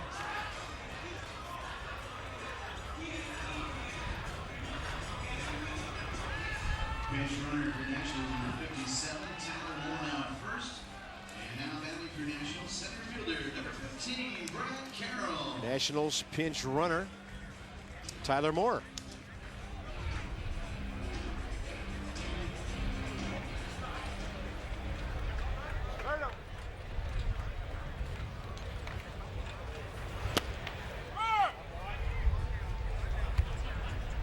Brett Carroll this spring, 5 hits. Pardon me, 4 hits.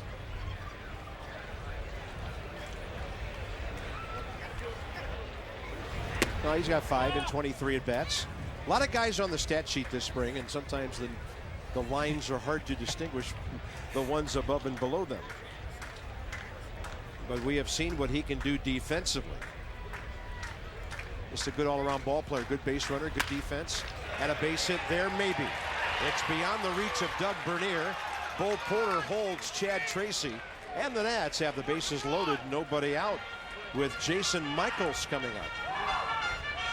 And that's a good day for Brett Carroll. Had a chance to throw 2 guys out, threw 1 guy out.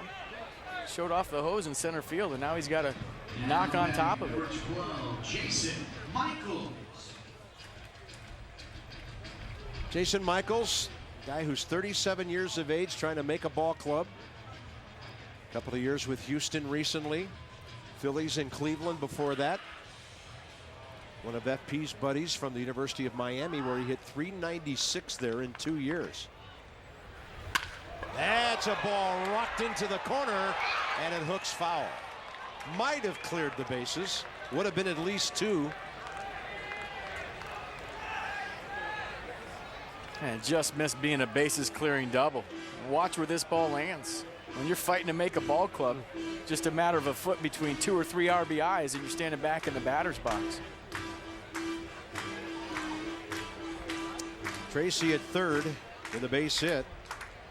Moore running for LaRoche, and Carroll with the base hit. We're on the move there. 0-1 pitch, and that's low and away, blocked by J.R. Murphy.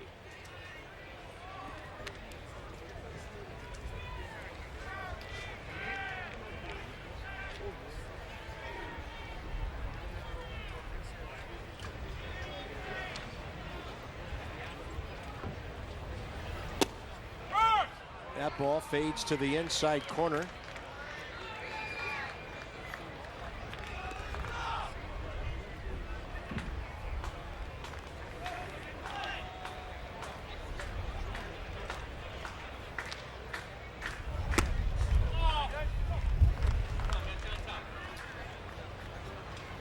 And the count 2-2. That's not by any means out of this game. Bottom of the eighth.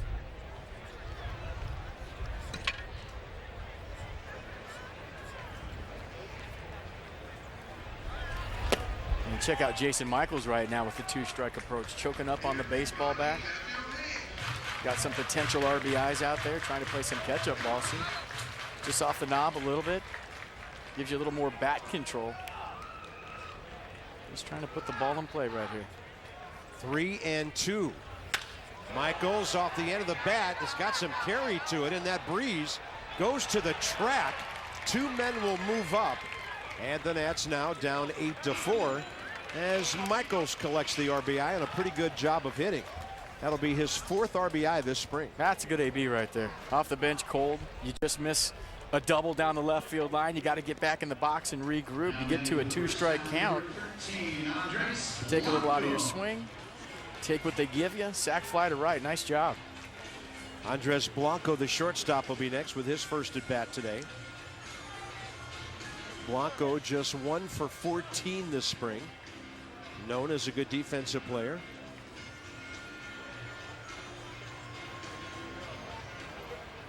And that one hit left the yard.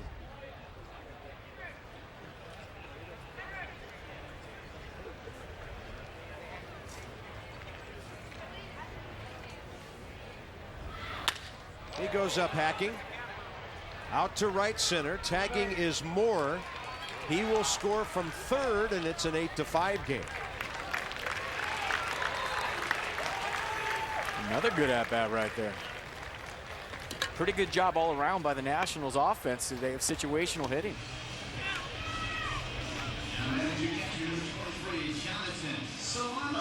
Catcher Jonathan Solano and Chad Tracy, the only with Bernardino Espinosa, the guys who've gone all the way so far today, and he's had a really active day behind the plate. Trying to keep things alive for Roger Bernardino on deck.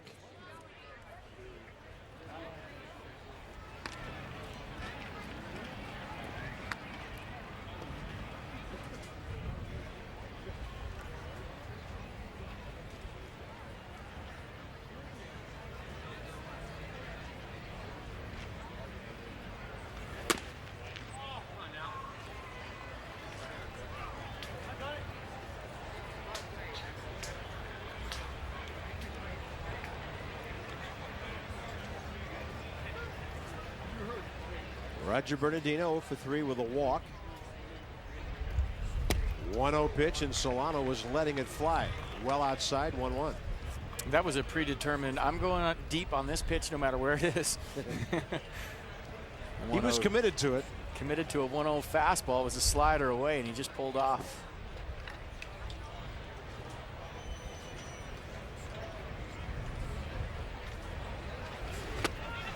And a breaking ball gets him in the dirt, and it's 1-2. Probably going to get another one.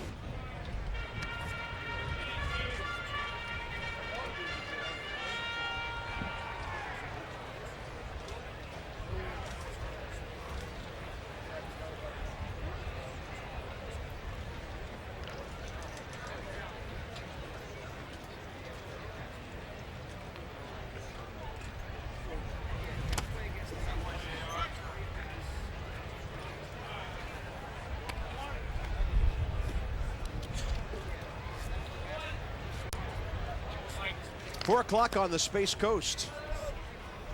Yankees 8, Nationals 5. A lot of hits in this game, 20 between the two ball clubs. And the Nats are trying to get one more runner to give Bernardina a chance here in the 8th. That'll do it for Solano and the Nats.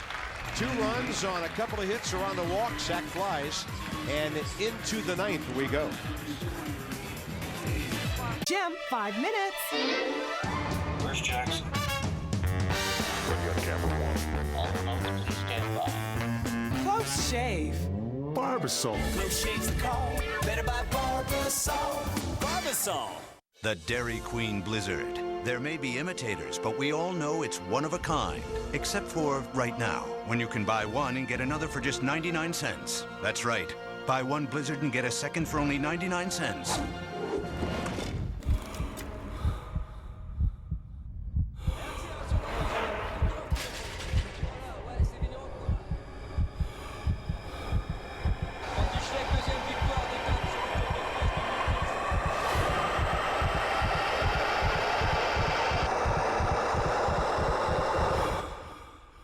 Introducing the official training bike of the Tour de France, the Proform TDF, the first ever indoor training bike that delivers everything you demand.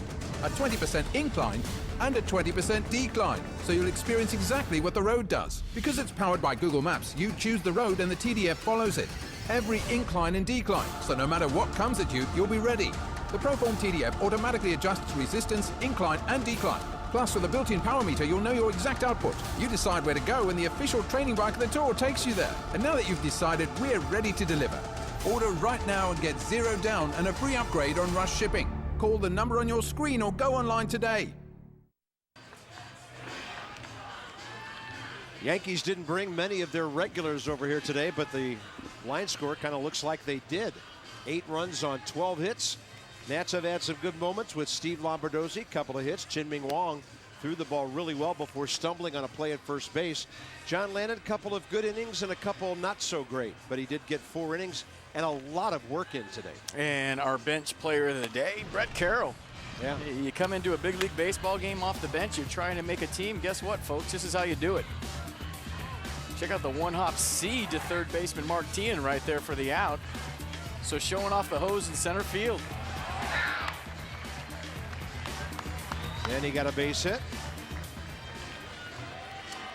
And we will see Henry Rodriguez here in the 9th inning. Yeah, fastball slider change from Henry Rodriguez. 2 games, 2 innings so far. Hasn't given up a hit. 2 strikeouts, no walks.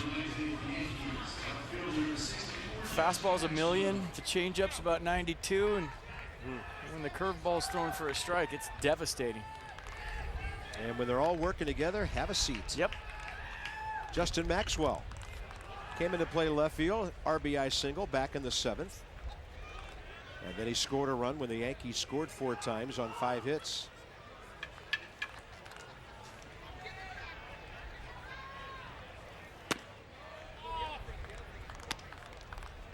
Fastball high to a guy who's like 6'5". Justin does have a large strike zone. I think you said it, partner. When he's throwing the fastball, curve, and change for strikes, 2 words come to mind that hitters probably mumble to themselves every time they face Henry Rodriguez, and that's not fair. Justin Maxwell with a nice swing going the opposite way.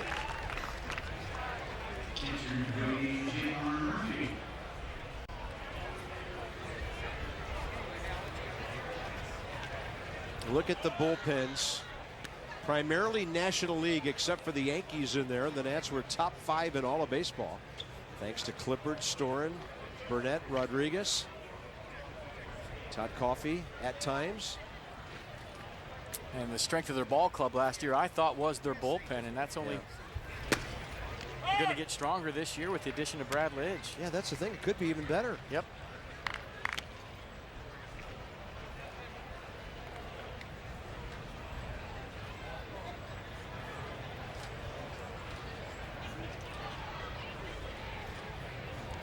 Catcher J.R. Murphy.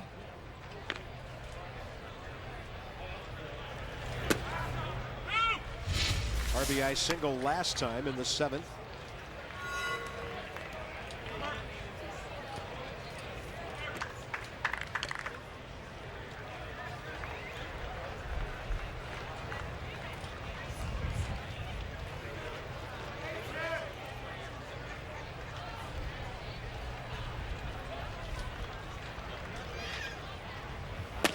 Rodriguez tries to paint on 0-2. That was about 100 miles an hour, not too far outside.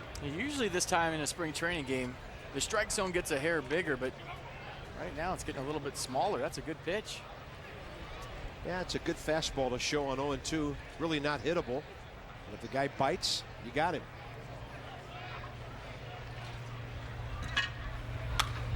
Then he drops that breaking ball in there, and Murphy able to hang with it.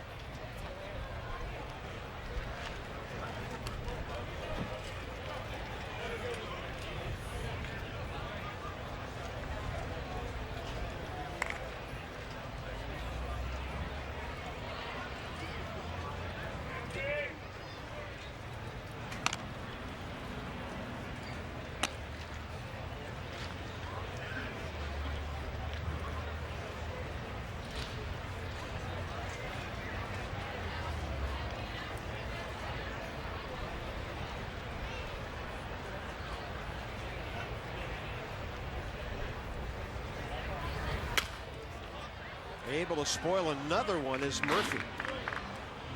Yeah, there was times last year when Henry Rodriguez came into the baseball game and it was game, set, match. And there was also times when he struggled with command, but I thought the more confidence that Davey Johnson showed in him throughout the course of the season, the better he performed. You remember late in the year, he put him in a couple save situations. He got the job done.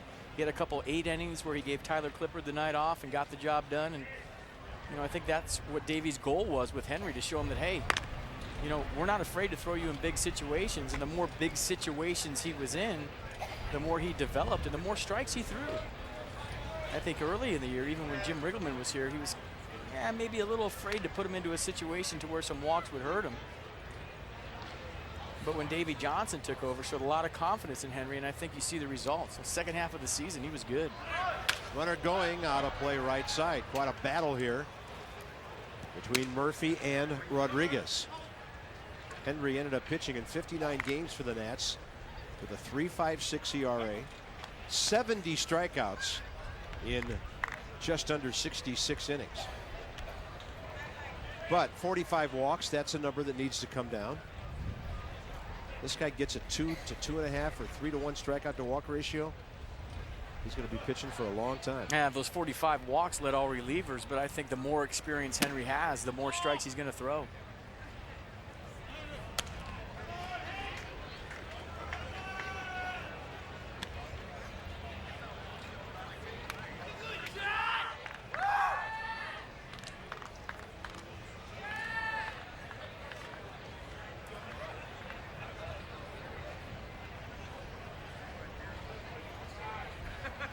Two. Maxwell running. Murphy again.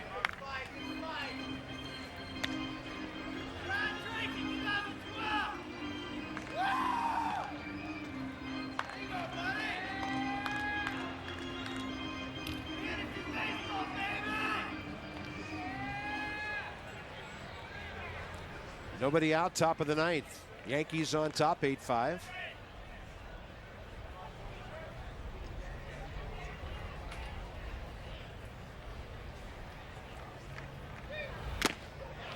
Looked like he took a little bit off. That thing had some late dive to it. A changeup, huh? Nice compliment to that high, hard heater. Yeah, it was his out pitch a lot of times last year. He'll climb the ladder with 2 strikes with the triple-digit fastball, but you see the changeup right there, just getting inside the loose grip. 88 miles an hour off of 98, a 10-mile-an-hour difference. And most hitters will be out in front of that.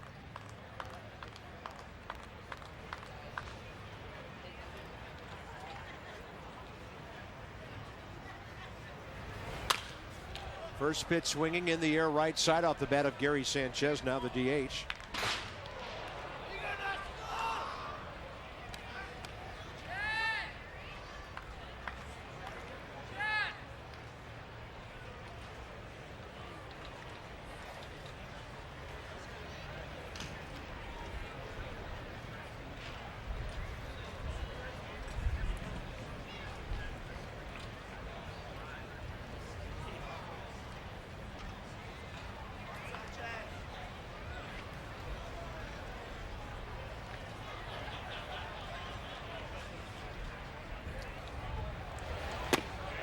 that's a nasty breaking ball that comes front door for a strike. Let's check it out one more time. He's getting it out front, getting on top of it, backed up a little bit. It just caught the inside corner.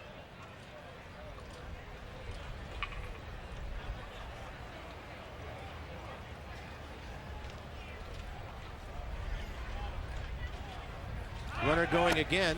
That's a swing and a strikeout on a breaking ball, low and away as Maxwell takes second base.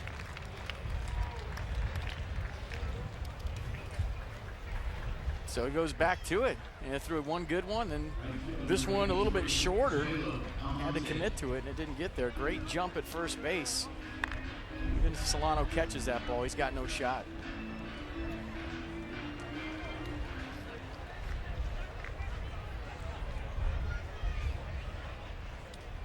And the hitter is Almonte.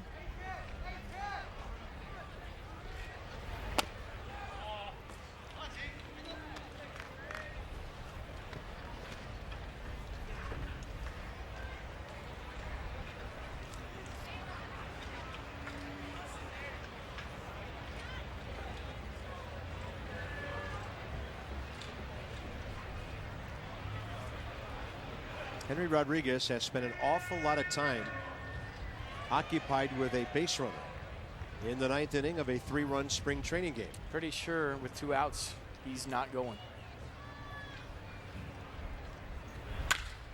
That ball is hammered to left center. Carroll is there. That's where fly balls go to die, by the way, in this ballpark. Bottom of the 9th coming up, and the Nats will need a big inning. It's 8-5 Yankees.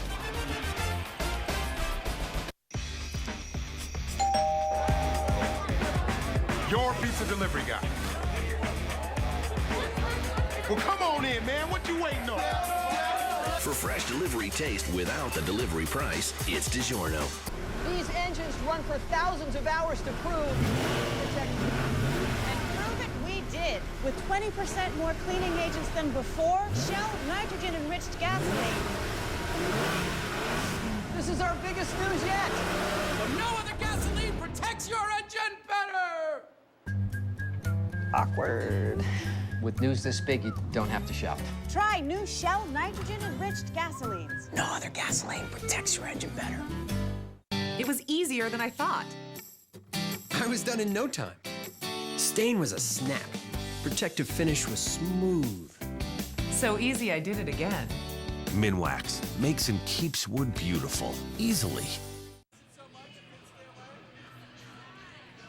On to the bottom of the 9th inning.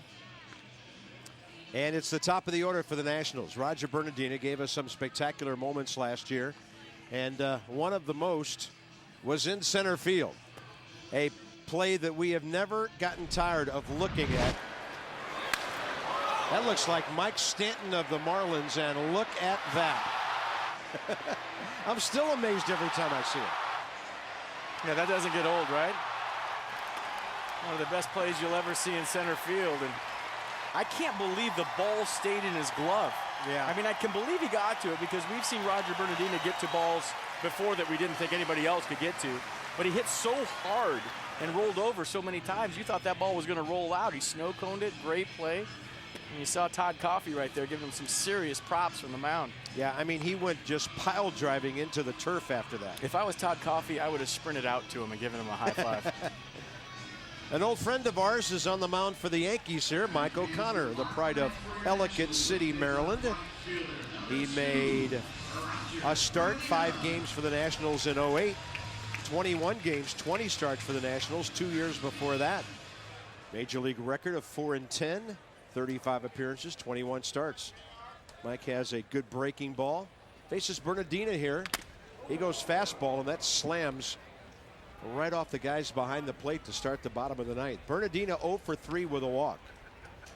And speaking of old friends, Lance Nix's wife, Brooke Nix, in the house to see Jason Nix play today. Lance, of course, with the Philadelphia Phillies this year, but they got married in the offseason. Congratulations to them, and I'm not going to wish Lance Nix good luck because he's playing for the wrong team this year. Yeah, he's on the other side now. But a great guy, and we miss him. Yeah, Mike O'Connor, George Washington Colonial.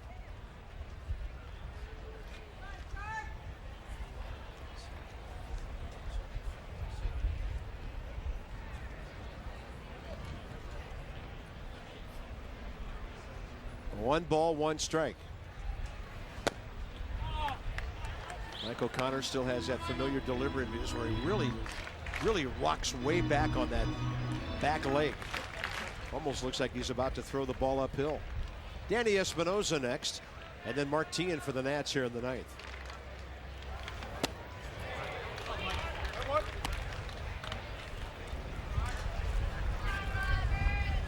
O'Connor last year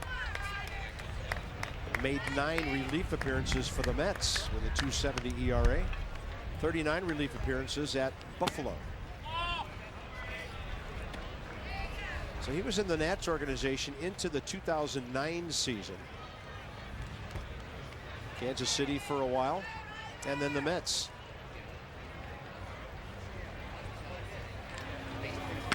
Oh! And Roger Bernardina is not happy. He got hammered right in the middle of the upper back there. You see the command today from a lot of pitchers, not where they want it to be. Obviously, it's pretty early in camp, 20-plus games left, and you look at Bernardina right there, yeah, where one right on the tricep. Yeah, that was right arm, wasn't it? You know what? With his triceps, I feel sorry for the baseball.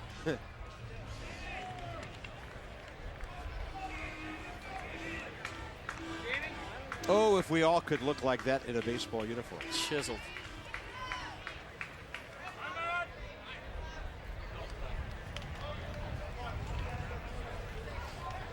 Danny Espinosa, 2 strikeouts, 2 ground balls today, 0 for 4. And now O'Connor flying open.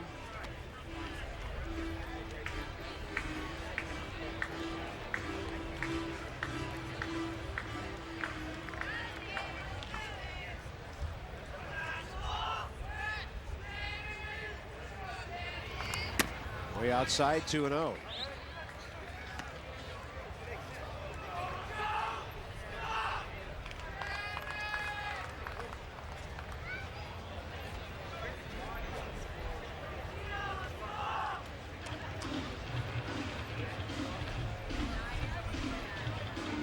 Larry Rothschild going to go out there and tighten him up a little bit, flying open, leaving the ball up and away. We've seen that from a few lefties today. Yeah. Well, Jin-Ming Wong threw a couple high tight to the Yankees before he settled into his mechanics and really threw the ball well. And you know what? I'm okay with that. You put a little fear in a hitter every once in a while. Obviously, you don't want to, you know, go up and in, high and tight, like the first one to Russell Martin, you know, right by the tower. You don't want to do that, but I think more pitchers in baseball should move hitters' feet. A lot of guys get in that batter's box for me and get a little too comfortable. There's nothing wrong with establishing the inner half of the plate and making guys aware. We used to talk about it last year, feeling the fastball. Let them feel your fastball every now and then. Yeah. I mean, not literally, but just whiz it by him as a hitter. When you hear that baseball go right by you, you're not quite as comfortable the next couple of pitches.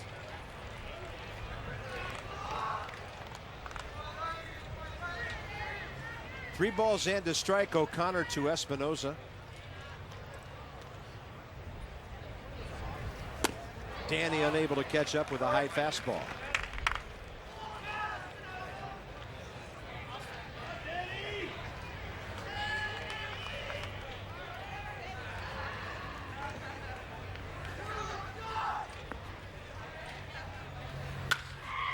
Under that one, left center. And the call made by Melky Mesa for the first out here in the ninth. That'll bring in Martin with Chad Tracy to follow. Third baseman number 30, Martin. Atlanta Braves will be right here next Wednesday for our 4th spring training telecast. Look forward to joining you on MASN HD. There will, I'm sure, be a little roster trimming between now and then. The Nats got down to 45 on Monday.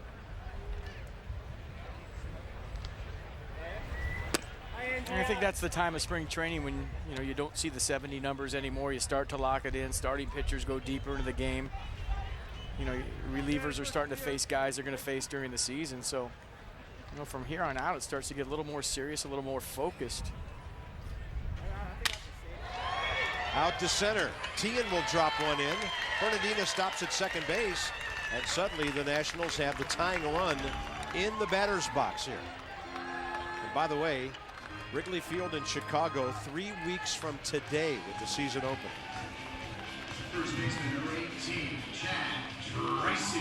I can't think of a better place to open up on the road than Wrigley Field. That's going to be fun, partner. I had a spring training there as a player, and I'll tell you what, it is a holiday in Wrigleyville. There's parties everywhere outside the ballpark before the game. If it's above 60 degrees, I'm with you, bro. During the game, after the game. It's going to be one big fiesta there in Chicago for opening day. I can't wait. I just hope it's not a winter carnival. Well, the opening day I did have there with Montreal, we were playing the Cubs. It snowed on me in center field for about 4 innings. Chad Tracy, good day, 2 for 4, 2 runs. He parks one here. This game's tied. O'Connor drops it in there. 1 ball, 1 strike.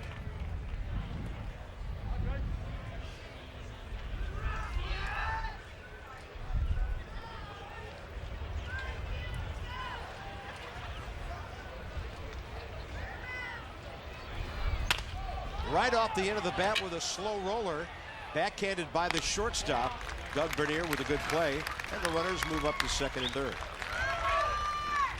And Joe Girardi's coming out to make a pitching change. With 1 out in the 9th. 2 outs now, pardon me. And Tyler Moore, the next hitter. So O'Connor faces 4 batters, a hit batter and a base hit. And just a little more baseball left, or maybe not. This could be it. And the pitch. The Chicago Cubs have won the World Series.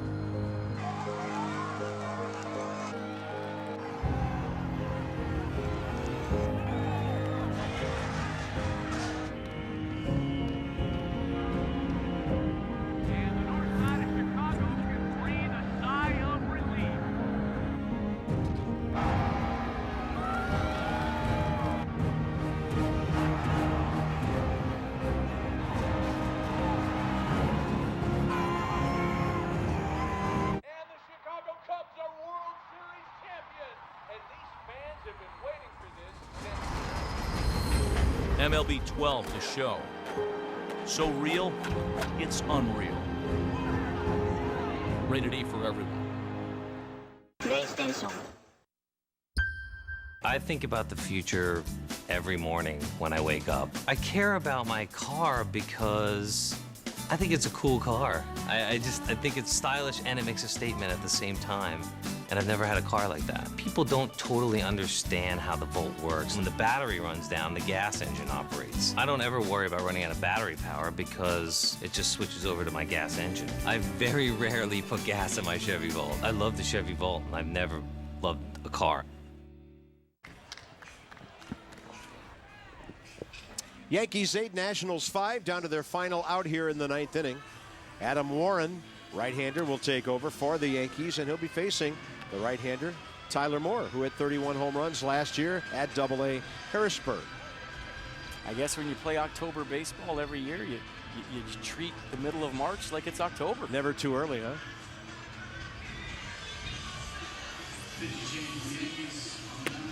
Well, New York is one of those places where it's probably good to win spring training games whenever you can. I know. Keeps a lot of different groups at bay if you do that. Well, it's funny you say that, partner. In 2002, I went to camp with the Yankees, and Joe Torre said flat out, you know, we like to win games in spring training. A lot of teams don't care about their records, and he said, but Mr. Steinbrenner wants us to win games, especially when we play Tampa. So when we played those Tampa games, it was on like the regular season. Tyler Moore, that one just misses. Moore in the spring, 6 for 18 with 2 RBIs. He's batting .333.